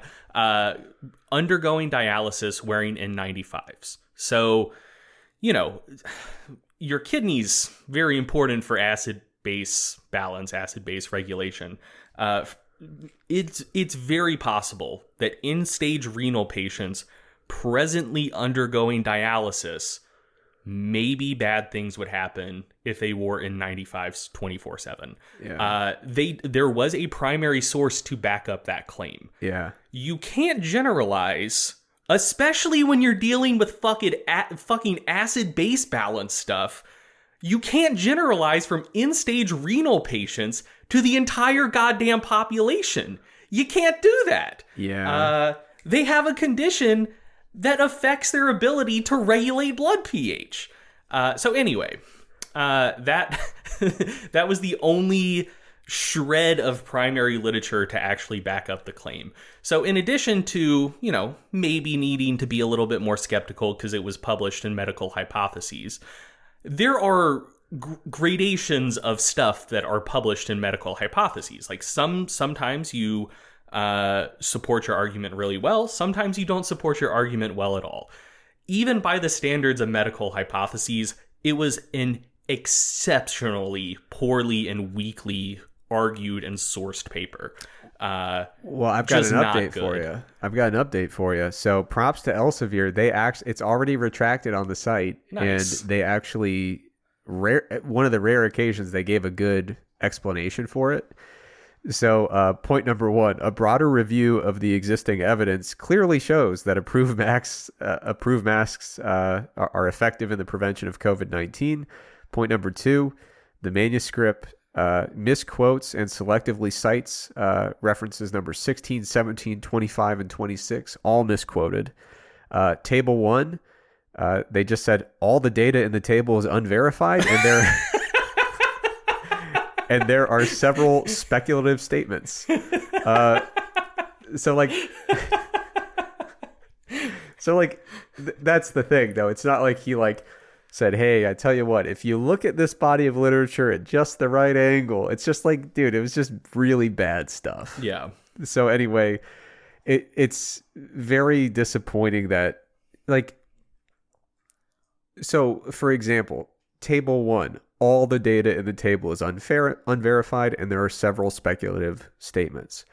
References 16, 17, 25, 26 are all misquoted. Some of these comments just simply lack face validity. Glad to see it in the retraction notice, but where was it in the reviewer comments? Yeah. If they are allegedly helpful.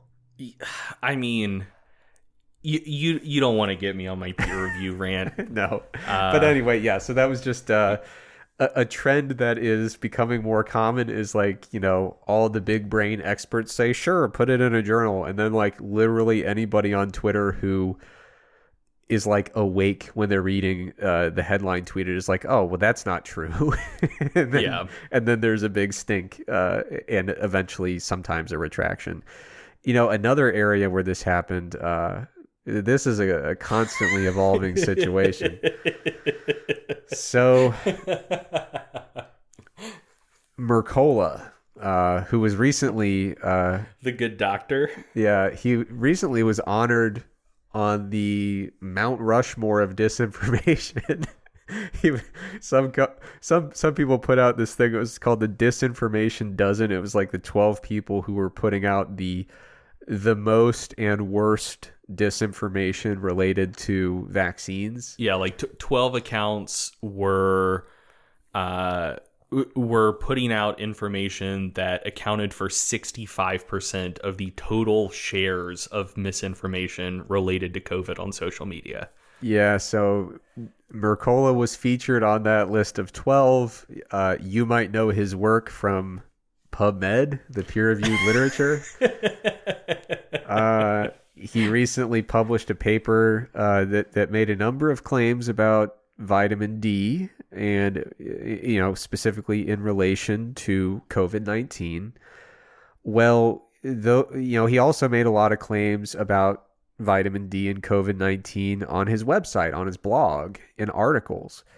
And the Food and Drug Administration was not excited about his content on his personal website. So the FDA sent him a public letter that flagged some content relating vitamin D to COVID-19 risk. And so the FDA was like, bro, you're not allowed to have this stuff in the places you have it on your blog. And so the update today you sent me, he announced on his article or on his website that he was removing all those articles. And the line that stuck out to me though is that he was like, and I'm going to remove my peer-reviewed paper on this topic from my website. But as far as I know, it's still available on PubMed. It's still available in the journal, which is a pretty wild thing. And that's all I have to say about that. Yeah. So one thing to point out, like to put a fine point on this. Yeah, Mercola removed the study from hosting it on his website, but it is still in a journal. That means, and the journal is Nutrients, by the way, an MDPI journal. That means that Mercola's website, at least in this instance, has higher editorial standards than Nutrients. So that's not just any blog. That's fucking Joseph Mercola's blog, which is incredible. This is a very abridged version of my peer review rant.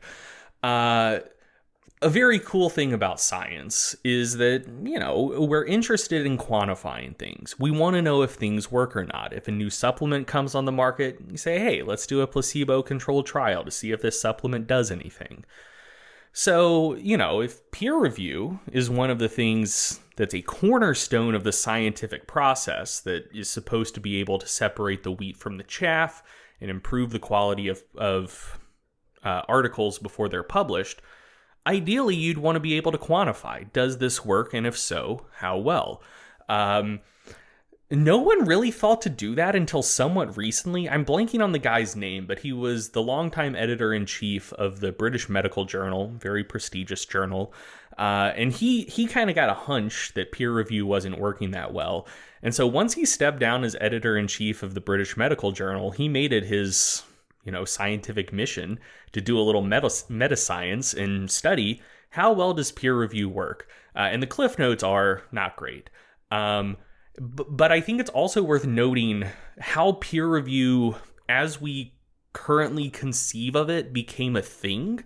So science existed a long time before peer review.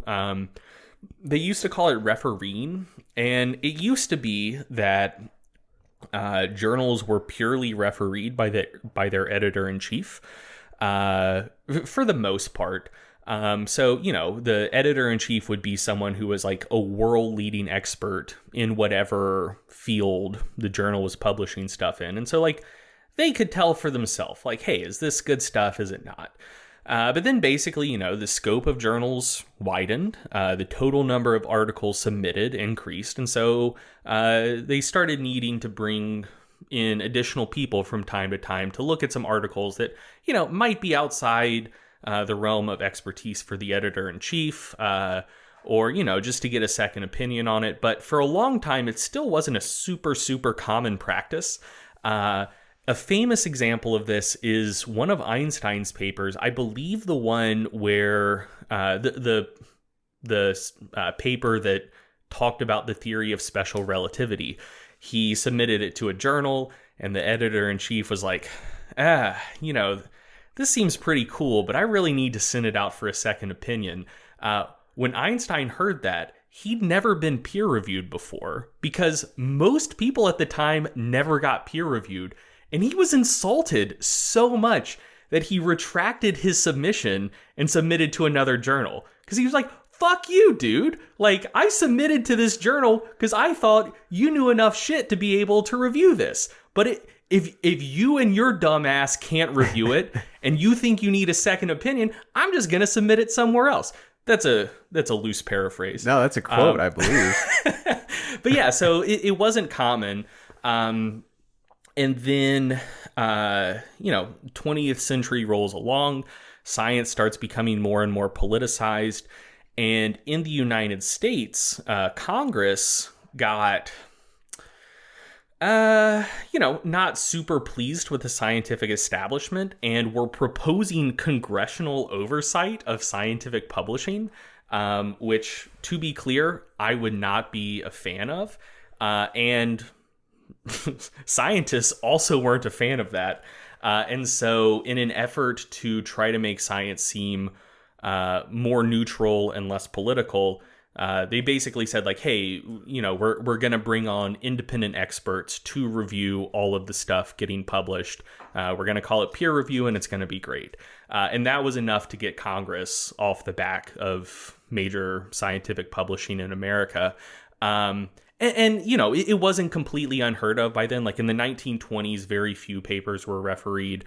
When this was happening, I believe it was the 70s, like more papers were being refereed, but it wasn't as common and it wasn't as regimented as it is currently. But that's when they basically said, like, okay, we're going to institute this formal system of peer review. So please don't do congressional oversight of all scientific publishing. And so Congress was like, okay, cool. But it's worth noting that the incarnation of peer review as we currently have it, it wasn't a system where a bunch of scientists got together and said, okay, let's test out several ideas to try to make the published research as good as possible, accept all the good papers, none of the bad papers, and improve manuscripts as much as possible before publishing. There wasn't a process like that. It was basically just a spur of the moment stopgap measure to say, how can we get Congress to stop breathing down our throats? And it worked, and we've just stuck with it. So yeah, peer review is trash. It really is. I said that would be the short version of my peer review rant, but that was like the 80% version. But yeah, I guess to wrap up my conclusion of that segment, I just find it a little bit counterintuitive that a lot of people present peer review as like, oh, well, we'll check all the important stuff and make sure it's good enough to call science. But lately it seems like it's completely inverted and people just publish stuff, and then the general public, who honestly lacks the expertise to really dig into the details, is like, this clearly isn't very good, is it? And they're like, all right, fine, we'll have to retract it then. So keep your eye out for that. And don't, just because someone has a PubMed link that seems to support their point, unfortunately, it requires a little more digging before we accept that at face value. Okay, Greg, there are a number of questions for you here. Do you want to go ahead and just knock out some of these Q&A questions? I'm removing the one I had for you because it's simply a waste of time.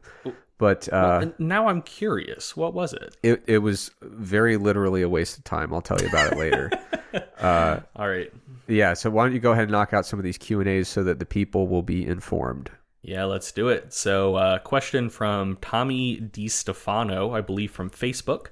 By the way, if you want to ask questions for the podcast, we don't really look at the Google form that much anymore. Before we record, I throw a thread up in the Facebook group that is Stronger by Science Community, and on the subreddit that is reddit.com/r/Stronger by Science.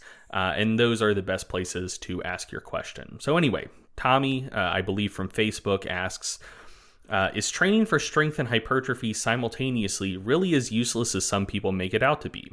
Either in the same body parts or different, say hypertrophy upper body, strength lower body, on the same days or different days, etc., more so for recreational intermediate lifters.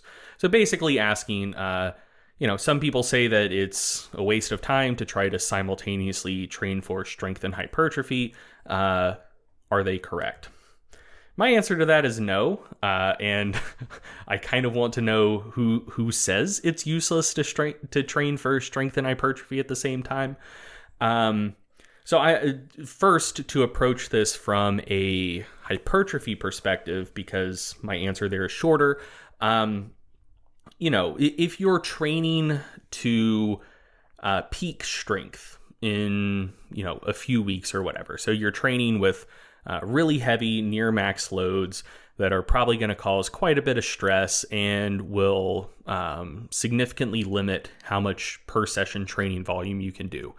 That will probably limit your rates of muscle growth. But also, that doesn't need to be, you don't need a ton of that to train for strength. Like, unless you're a very, very highly trained strength athlete already, you can probably get away with just doing like 3 or 4 weeks of that every 4 to 6 months or something. And mostly just train to get big, and like you will get stronger in the process.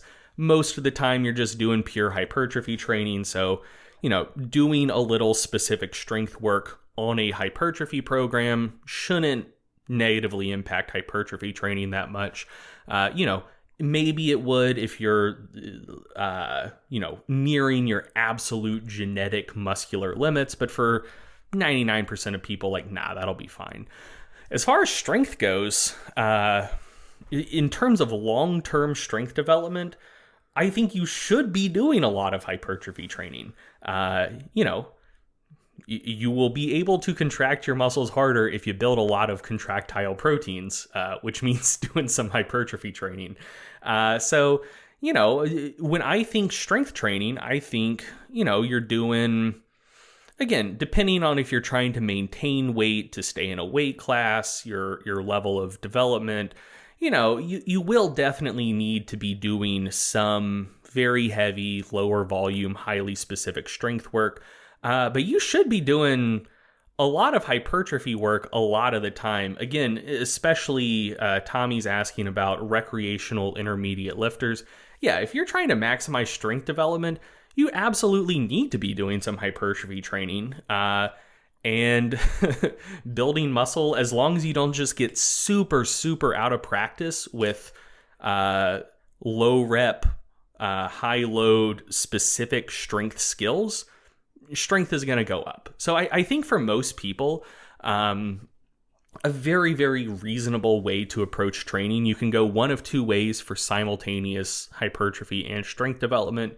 Either you can just do a hypertrophy program and work some heavy singles in from time to time. And we're not talking, true 1 rep max attempts, but hit a single around 90-92% from time to time.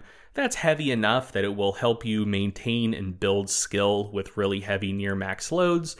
And then you just train to get big and you will get stronger. And, a couple heavy singles from time to time, again, not true 1 rep maxes. That's not going to impact your recovery enough to really have any meaningful impact on the sorts of volumes you can handle for hypertrophy training. So that's one way you could approach it. Another way you could approach it is kind of a block periodization approach or a linear periodization approach. And basically, 3/4 of your training blocks will be kind of lower load, higher to moderate rep hypertrophy style training. And if you have strength in the back of your mind, maybe you're kind of keeping that on the 5 to 10 reps per set range instead of 8 to 15 or something like that. So maybe slightly on the heavy end of the quote unquote typical hypertrophy range. But train like that probably 75% of the time. And then every 4th block or so, work in a more specific strength block. So you're doing hypertrophy training most of the year, but still doing some blocks to focus on strength development.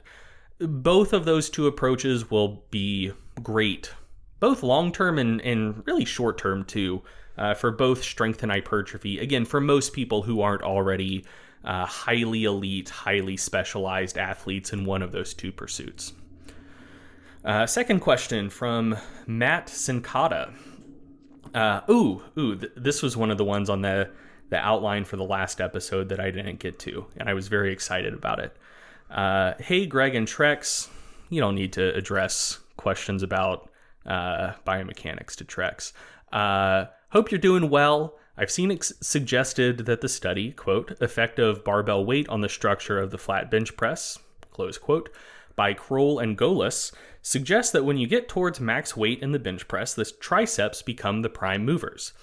This is used as justification to focus on variations and accessory movements for the tris rather than the pecs. Do you see validity in this claim, and how does other research on this topic support or refute this claim? So I was excited to see this study because I actually do have a pretty strong take about this. So first, to start with, what happened in the Kroll and Golis study? Basically, what they did is they had people work up to 1 rep max bench presses in 10% increments. So they did a set at 70%, a set at 80%, a set of 90%, and a set at 100% of their 1 rep max. And they looked at muscle EMG for the pecs, anterior delts, and the long head of the triceps in all of those lifts. And what they found is that the increase in EMG from the moderate loads, like 70-80% of 1RM, the increase in EMG from those lighter loads to maximal loads, the increase was the largest in the triceps, basically no increase at all in the pecs, and a notable increase in the anterior deltoids, but not nearly as large as the triceps. And so you look at that and you see like, oh, okay, as the loads go up, triceps EMG ramps up a ton. Therefore, at max loads, your triceps become the prime movers. Seems logical enough, but I think it's misleading. First, I don't necessarily know that you could make those claims from EMG in the first place, but even if we assume that you could, I think the important thing to note is that they were measuring EMG in the long head of the triceps. The long head of the triceps is a biarticular muscle, meaning it crosses both the elbow and the shoulder. And one thing to note about biarticular muscles is that when you're performing exercises where one of the functions of the muscle would be quote unquote beneficial for exercise performance, and one of the other functions would be quote unquote negative for performance of that exercise, the nervous system tends to de-emphasize recruitment of that biarticular muscle. So a great example of that is the rectus femoris in the squat. So rectus femoris activation in the squat, not particularly high. Rectus femoris is a quad muscle, so it's a knee extensor, which is great for squatting, but your rectus femoris is also a hip flexor. And in the squat, you're trying to extend your hips. And so, especially with lower loads, your vasti muscles, your vastus lateralis, medialis, intermedius, very, very active, contributing a lot to the squat. Your rectus femoris isn't that active, but activity does ramp up as you approach near max loads. I think the same thing is happening with the long head of the triceps in the bench press. So it is an elbow extensor, which is good, but it's also a shoulder extensor, which is bad. You're doing shoulder flexion when you're bench pressing. So I think basically your nervous system isn't extra emphasizing the long head of your triceps as you approach a max. I think what they were finding was that your nervous system is de-emphasizing recruitment of the long head of your triceps when you're benching lower loads. And so since it's de-emphasizing long head of triceps recruitment with low loads, you see that large relative increase when you work up to a max. And we don't just have to base this on EMG. We have longitudinal evidence showing that bench press training is not particularly great for growing the long head of the triceps. So there was a study by Brandow and colleagues that will be linked in the show notes. Came out a year or two ago, pretty recent, but it was looking at growth in all three heads of the triceps after bench press training. Found that the bench press was really, really good for growing the lateral head of the triceps, but caused basically no growth in the long head of the triceps. So basically, I think the Kroll and Golis study was finding that, at 70% of 1RM, long head of your triceps, really not doing much. but then your nervous system does call on it a little bit more when you're actually attempting a 1 rep max bench press. So I think a better study to look at. So basically, all said and told, long head of your tricep, not a particularly important muscle for the bench press. The lateral head of your triceps is the tricep head that's primarily doing tricep shit in the bench press. That's going to be your primary elbow extensor. So with that in mind, a better study to look at is Dr. Michael Duffy's dissertation study, which will also be linked in the show notes. A paper from this research project was published, but I don't think the data I'm about to reference did wind up getting published. But, it's there in the dissertation, cleared the committee. One thing to note, committee review, generally more stringent than peer review. So do with that what you will. But anyway, so Duffy looked at basically the same thing as Kroll and Golis. So changes in pecs, anterior delts, and lateral head of the triceps, EMG, as weights increased from submaximal to maximal, and basically found that in all three of those muscles, the increase in EMG when going from submaximal to maximal loads was pretty similar for all three muscles. So, you didn't see a disproportionate increase in the lateral head of the triceps, EMG, as loads increased. It was basically the same as it was for the delts and the pecs. So anyway, I think basically the Kroll and Golis study was just confirming what we know about biarticular muscles, that they're not generally particularly active in compound exercises with relatively low loads, but they do contribute a little bit more at max loads. I think that's what they were finding. They weren't necessarily finding that your triceps become the prime mover at max loads. I think it was just an artifact of them looking at the long head of the triceps instead of the lateral head. All right, moving on. Jer Chapman asks, this is bizarre, but it popped into my head today. Are there types of muscles that are resistant to hypertrophy? Could you get a jacked tongue if you apply sufficient volume and load to it?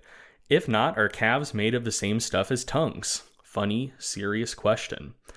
Okay, so I'm going out in left field to answer this one. I think tongues can get pretty huge, actually. Yeah, this set you on a collision course with a great deal of tongue-related research. I witnessed as you kind of chased further and further down that hole. Yeah. So one thing to note about tongues are a lot bigger than you think they are. Just Google image search tongue muscle anatomy or something like that. I think when people think tongue, they think, a little fan-shaped thing within the normal confines of your mouth. But no, your tongue is a big-ass muscle. It originates on your hyoid bone, which is kind of like near your Adam's apple if you're a dude. So like it originates way down there, has a big, thick muscle body, and the part of it you see that you can stick out of your mouth, that is proverbially speaking just the tip of the iceberg. So it's a very big muscle. So this question got me to look at, can tongue muscle hypertrophy occur? And basically, like, do tongues vary in size? Because, I didn't expect to find like a resistance training study where you apply progressive overload to the tongue. So first off, I just wanted to see, can tongues vary in size? And that led me to a body of literature looking at the causes of sleep apnea. So there are various etiologies of sleep apnea, but the most common is obstructive sleep apnea. And that's where something is blocking the back of your throat, so you can't breathe particularly well when you fall asleep. And it turns out, there are various structures back there that could be at fault, but it seems like probably the primary one is your tongue. And obesity is a common risk factor for sleep apnea. One of the things I didn't realize, this blew my fucking mind. You have fat deposits in your tongue. I did not know that. I thought tongues were just 100% lean tissue, but no, you have fat deposits in your tongue. And one of the reasons why risk of obstructive sleep apnea increases with obesity is that the fat deposits in your tongue grow. Your tongue is physically larger, and it impedes more on the back of your throat.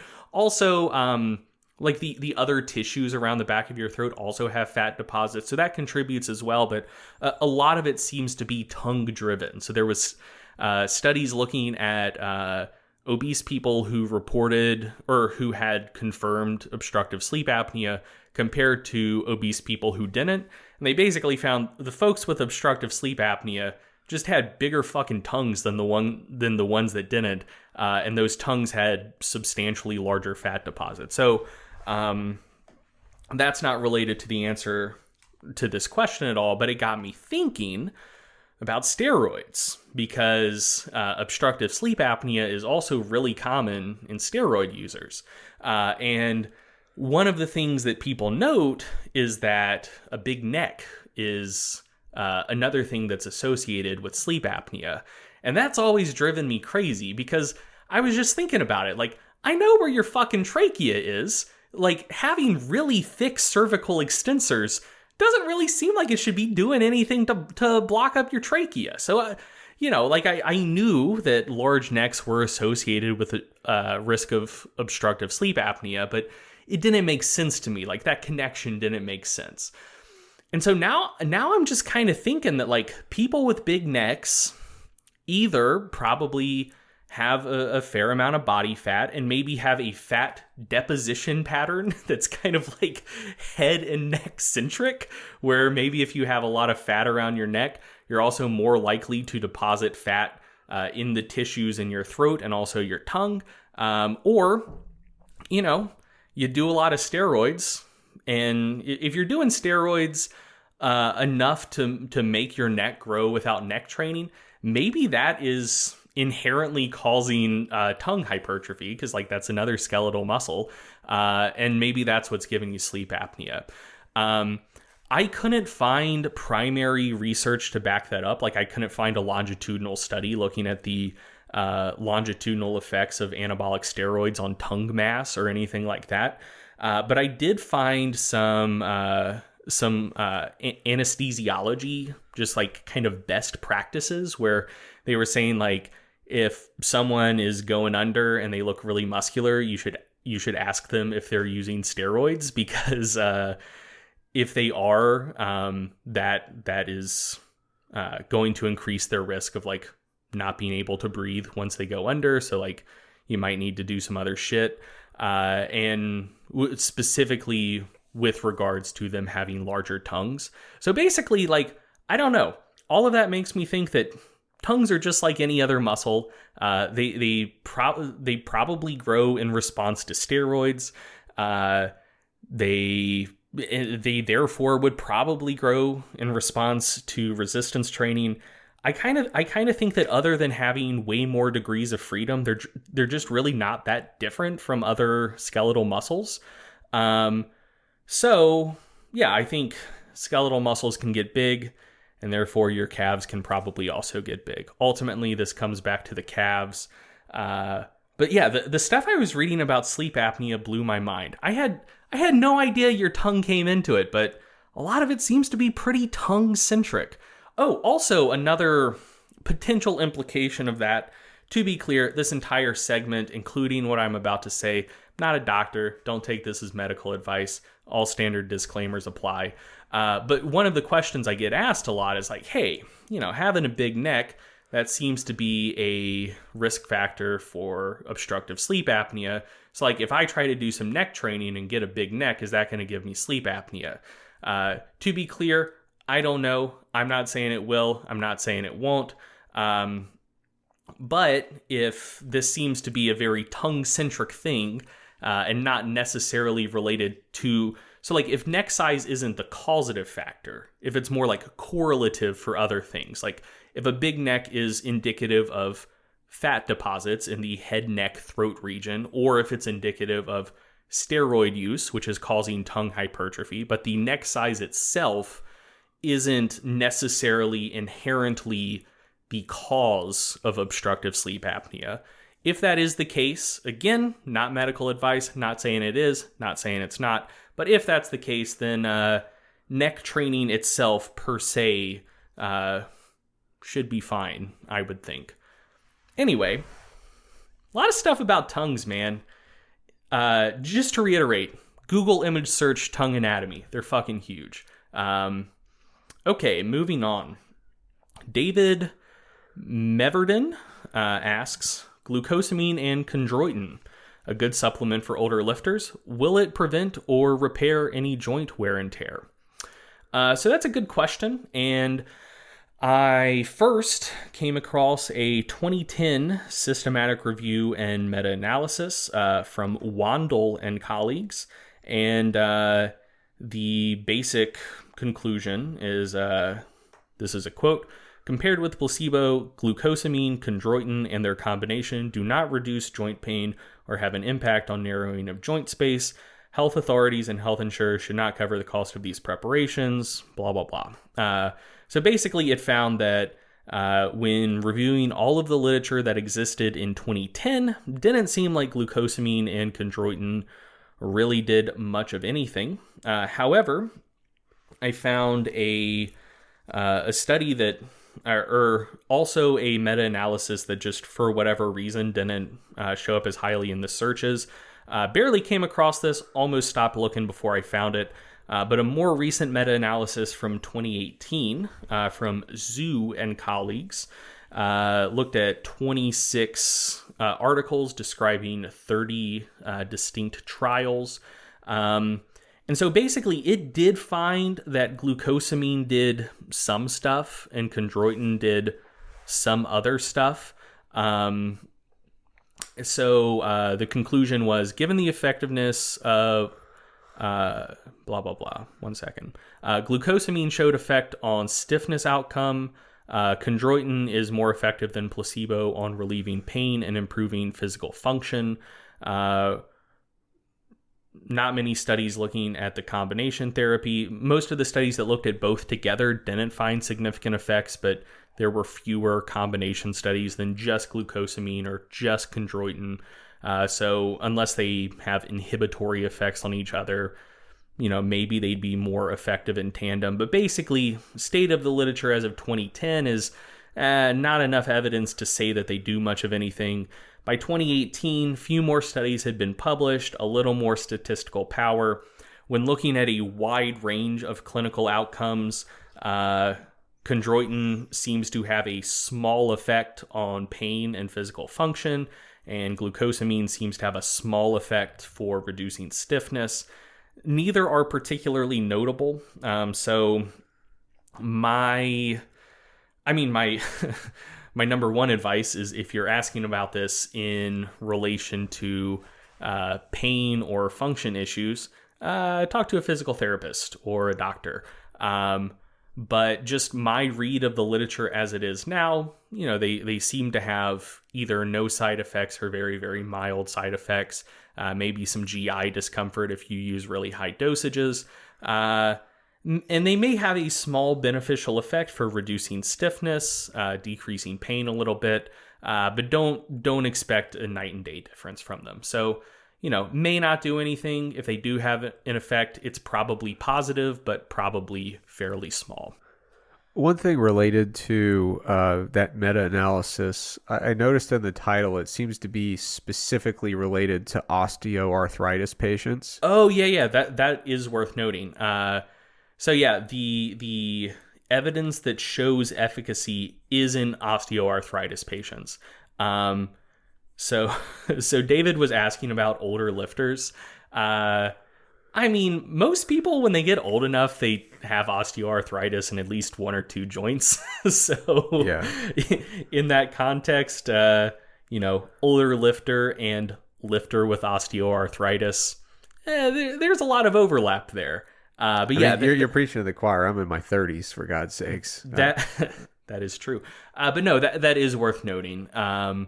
I wasn't able to find much evidence that it does stuff for people who don't have osteoarthritis, but if you do, maybe it has a small positive effect. All right. Not a llama AMA asks, indicators, or kind of statement. What are the indicators that one needs extra conditioning for strength and hypertrophy? If you asked me this a few years ago, I probably would have given a different answer. But I think the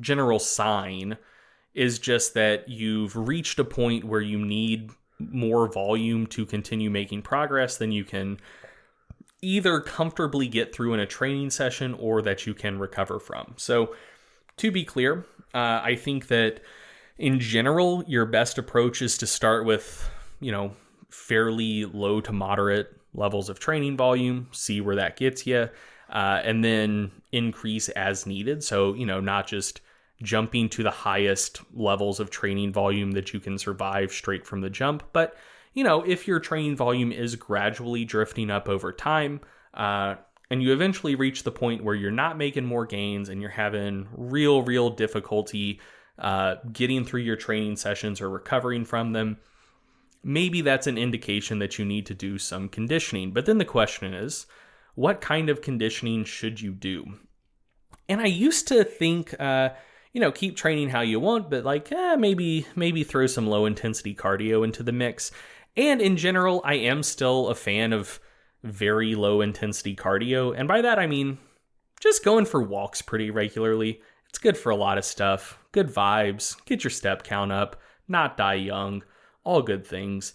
But in terms of actual training outcomes, I kind of think the best approach for most people is just kind of to take a step down the intensity ladder. So if you're having trouble tolerating the volume you need of heavy, lower volume strength training, and you want to do some conditioning that will improve that. If you're used to doing triples, just do some sets of 5 to 8 for a while. That will be more total tonnage. It will be more metabolically stressful. It's still specific to what you're trying to do. And that will cause a conditioning response where when you go back to triples, they'll be easier. You'll be able to do more without getting as tired. And if you're having issues with hypertrophy training, you're doing sets of 8 to 12 and you're having issues with the volume there, take another step down the intensity ladder. Instead of sets of 8 to 12, do sets of 12 to 15. Maybe fuck around and go up to 20 to 25 sometime. Exact same principle. So, you're going to get more reps. There's going to be a greater metabolic cost per set. It's going to be tough. Especially for leg training, it's going to suck pretty bad. But that is specific conditioning work. And I mean, in that case, it will still be a great direct stimulus for hypertrophy. So you're not even having to put your main goal on the back burner while you're doing it.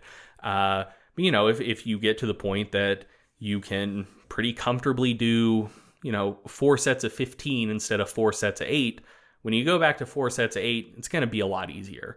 I think for most people, the type of conditioning that, shouldn't be the only tool in your toolkit, but should be the first tool you reach for in your toolkit most of the time, is just continuing to train basically like you have been, but just taking a step down the intensity ladder, and that will be good, specific conditioning work for most folks. Okay, and this last one, I'll read it and we can see if we want to talk about it or not. Sure. This is a question that I feel like we could do half an episode on, getting really into the research. I have not done any literature search for this at all. I don't think Trex has either. So we're going to read this question and just give our vibes-based answer to it. So Bright Red Spud asks, how important is good food really? It seems like I often hear vague comments that good nutrition is important. Guidelines all suggest unprocessed grains and lots of vegetables. I cook my own meals, but it's usually best effort vegetables and filling out my calories with ice cream and cookies. So what am I actually leaving on the table? 0.69% of my possible strength gains, 10-year loss of expected life due to some terrible vitamin deficiency induced by eating too much rice, Will doubling the amount of vegetables I eat produce a profound experience, like discovering 8 hours of sleep per night? So yeah, basically just asking like, food quality, what do? Is it good? And if so, how good? That's tough. Like you said, we could probably do like half an episode on it because we could talk about processed versus unprocessed foods, or I guess more accurately, the degree of processing with foods, fiber intake, micronutrient intake, specific sugars that might find their way into your diet, the importance of the food matrix outside of just the nutrients that make up the food. You could look at that on a variety of different levels. But what's your initial vibe? I do have kind of a guiding statement, but I want to hear your vibes first. I mean, so I think it's going to depend on two things primarily. I'm thinking about this purely in terms of strength and hypertrophy. I do think it's pretty clear that, eating vegetables and minimally processed foods, probably a pretty good idea for longevity. But in terms of like strength and hypertrophy outcomes, I think that it depends at least in part on generally how healthy are you just in general. So, age is going to be a component of that. Body composition is going to be a component of that. And like what else, like when you talk about eating like bad stuff, what do you mean? So are you talking like McDonald's cheeseburgers? Or are you talking like, I'm going to slam 6 beers a night and cook all my food in pure trans fat? So there's, so I guess that's 3 things. So like when you talk about eating good versus bad, is it like generally decent, but more or less veggies, or, is it some like extreme worst possible diet type scenario? So I think like, if you're eating generally okay, but not a ton of vegetables, you're generally healthy and active and fairly young otherwise. And the last thing, if you aren't dealing with like some very specific nutrient deficiency. So, if for whatever reason your diet's just purely devoid of zinc or something like that, that's a cofactor in a lot of important chemical reactions involved in metabolism. If you have a zinc deficiency, that's going to be some bad news for performance and probably hypertrophy and body comp as well. But, basically if you don't have some sort of major nutrient deficiency, if you're fairly young and healthy, and your idea of a not great diet is still like kind of decent, but like maybe not as many fruits and vegetables as would be ideal, I think you'll generally be pretty fine. And not really, like, I think you'll feel better if you eat more fruits and vegetables, but in terms of strength and hypertrophy outcomes, I really don't think you'll be missing out on much, if any. But if you start tweaking some of those assumptions, like maybe you're a little bit older, dealing with just like a higher baseline level of inflammation, maybe the quote unquote bad diet is really bad, and we're talking about cleaning that up a lot. Or if you have some sort of major nutrient deficiency that a more well-rounded diet would correct, then I do think it would have potentially a pretty large impact on training outcomes. Yeah, I largely agree with that. I think the one additional statement I would add to it is that my perspective on this is not that bad foods are, quote unquote bad foods are inherently deleterious. I think the biggest threat of having a bad diet is more the lack of good things rather than the introduction of bad things in a lot of cases. So if you're eating foods in a subjectively bad diet that is displacing important nutrients, then that's where we start to run into issues. But like a great example is, you think of an endurance athlete, for example, who's got a base diet that's pretty healthy, but they're about to do a pretty high volume phase of their training. At a certain point, it's just like, we need to supplement your diet with calories.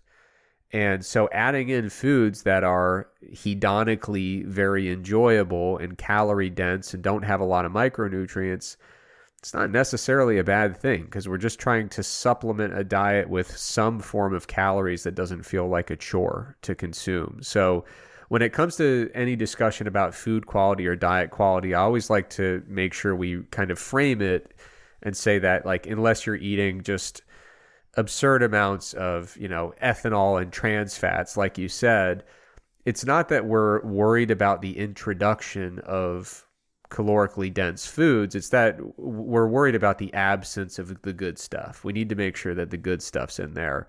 And that's more from a health and well-being perspective than necessarily from a making gains perspective. Because like you said, as long as you don't have any major deficiencies and stuff like that, I know what I ate like when I was 19, and I made plenty of gains, and it was not a vegetable-heavy diet. So like I could say from personal experience, if you're hitting the weight hard and eating plenty of calories, plenty of protein, and you're not just critically deficient in any particular nutrient, you can make gains, but you might also, like you said, feel like crap. But yeah, I think we should circle back to that in the future sometime and take a closer look at some of the components of that, because we could go on for quite some time. But I think we are just about out of time for today's episode, so it's probably time to play us out. And I'm going to start out the segment to play us out here by putting two things on notice. And putting something on notice basically means they're on the, like WADA has the watch list. It's like not banned yet, but they're keeping an eye on it. You're one step away from being put on blast. Exactly, yeah. So if you're on notice, it means that you've captured my attention for an unfavorable reason, and you are officially on the watch list. So number one, bay leaves, total scam. So I make soup now for my meal prep. It's like a lentil-based soup. It's good stuff. I ran out of bay leaves, this like $75 container of bay leaves where you get like 4 leaves in it. And I was like, oh, I'm out of bay leaves. What am I going to do? This recipe's going to suck. Oh, well, I gotta eat this week. So I make it. Didn't notice at all. Bay leaves do not do anything. They are a tax that is applied that purely preys on misinformation and your misunderstanding of what they do, because they do literally nothing. So bay leaves, you're on notice. Another thing that's on notice, in this case, a group of people, this was brought to my attention in the Stronger by Science Facebook group. We've got people who are out there speeding up the podcast, listening to it at 1.25, 1.5. In some cases, I think people even said 2 times the regular speed. The fastest I saw was 2.6. 2.6. And you might be thinking, well, that's a silly thing to be upset about. But all I would ask is that people respect what we put into our art. As the on-air talent, as the person who writes half the outline, and notably the person who does all the post-production, every single detail of the podcast is meticulously planned and thought through and stressed over. Pauses are put in artistically. The tempo of speech is important. So it truly is like buying an original Rembrandt or a Van Gogh and just coloring over it and saying, I thought it could have used more blue. It is a huge slap in the face. So shame on all those who are listening to this at a very rapid pace right now. I feel like I had something else to say about that, but it has eluded me. So time for you to play us out with whatever you got. Yeah, so I also have 2 things. So back by popular demand, we're going to talk about factors that influence what type of intermittent fasting you should do. On a recent episode of the podcast, we talked about different intermittent fasting profiles based on your Myers-Briggs profile. This time, we're talking about a much more rigorously validated thing, and that is, of course, foot shape. So some of which exist, some don't. Yeah. So hopefully we could, do you think you could maybe just like upload this picture to Imgur and put a Imgur link? No, but if you upload it to Imgur, I can put the link. Okay. Shoot me a message to remind me, and I will do that. So anyway, yeah. So apparently you can tell what type of intermittent fasting you should do based on how your foot is shaped. And the noteworthy thing here is that I do not believe that two of these foot shapes exist. So there's A, B, C, and D. And first I'll describe the real ones. So that's B and C. In B, your big toe and your second toe are about the same length, and your third toe, kind of comparable, and then your fourth and fifth toe are shorter and kind of slope down. Very normal foot shape. Of these on here, that's what mine is closest to. C, also a real foot shape. You have a kind of normal size big toe. Your second toe is longer than your big toe, and then your other three are progressively shorter from there. I have seen feet that are shaped like that before. Normal foot. That's a totally fine foot to have. Then A and D don't exist. They don't exist in the wild. And also, I'll note, if you look at this image and you say, oh, that's how my foot is shaped, I'm going to send Greg a picture as proof. Don't fucking do that. I'm not a foot guy. Foot guys are weird. Also putting foot guys on notice, that's weird.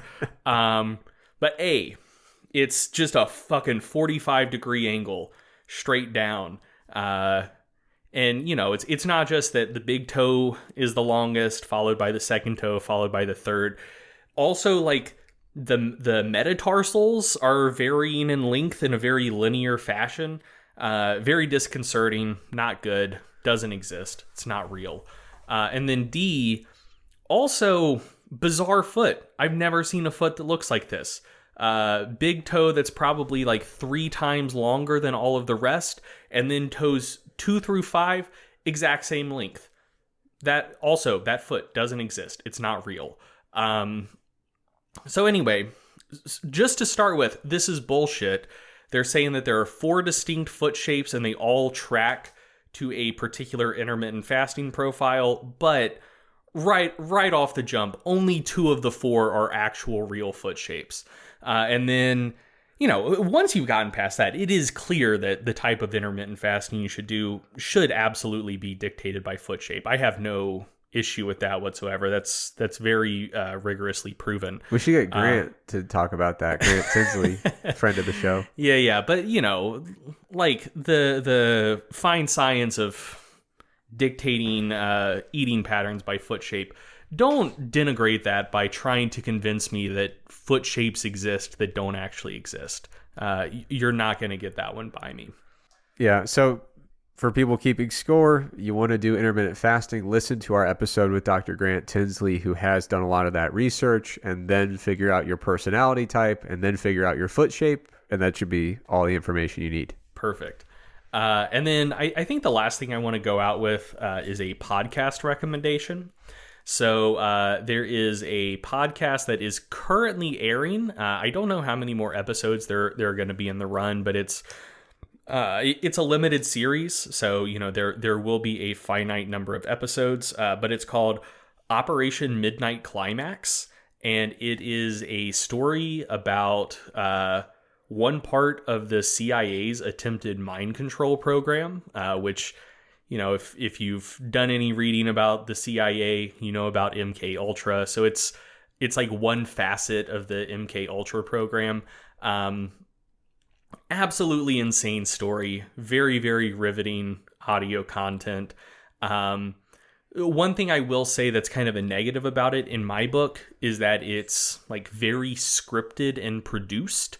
And I tend to prefer podcasts that have a more casual and conversational tone. But the story itself is wild, and I'm very much enjoying it so far. So, you know, if you want a non-fitness related podcast to listen to, check out Operation Midnight Climax. It has been very fun so far. So I remembered what I was going to say when I was shaming the people that listen to the podcast at an elevated speed. First of all, clearly I'm joking. Our episodes are far too long. The idea that anyone's listening at normal tempo is painful. I'm sure most people speed it up to some degree. But we were talking about this the other day, and we get so many very toxic negative reviews of people who miss our sarcasm. Oh, yeah. And we're like, dude, how are you missing the sarcastic tone? And I think a lot of it has to do with timing and tempo and cadence. And so that actually helps me go to sleep at night thinking that less people truly hate me and more people hate me due to a simple misunderstanding because they're listening to the podcast at a faster speed. So hopefully that's the case. So if you like the show, by the way, be sure to rate it, give it a good rating. If you don't like the show, either don't rate it or make sure the rating is very funny so that we can discuss it on the show. But I think that does it for this particular episode. We'll be back in a couple weeks with another. Thank you for listening to the Stronger by Science podcast. If you enjoyed the podcast, be sure to sign up for our free newsletter to get concise breakdowns of relevant research, as well as 28 free training programs for all skill levels and all schedules. We hate spam just as much as you do, so we'll only email you when we have something really interesting to share with you. You can sign up for the free newsletter at strongerbyscience.com/newsletter, or just go to the Stronger by Science homepage and click the free programs button at the top. If you want to join in on the Stronger by Science podcast conversation, be sure to check out our Facebook group and our subreddit. The links for both are provided in the description of today's episode. Finally, please remember that we are not medical doctors or registered dietitians. So, before you make any changes to your exercise or nutrition habits, be sure to check with a qualified healthcare professional. Once again, thank you for listening, and we will be back soon with another episode of the Stronger by Science podcast.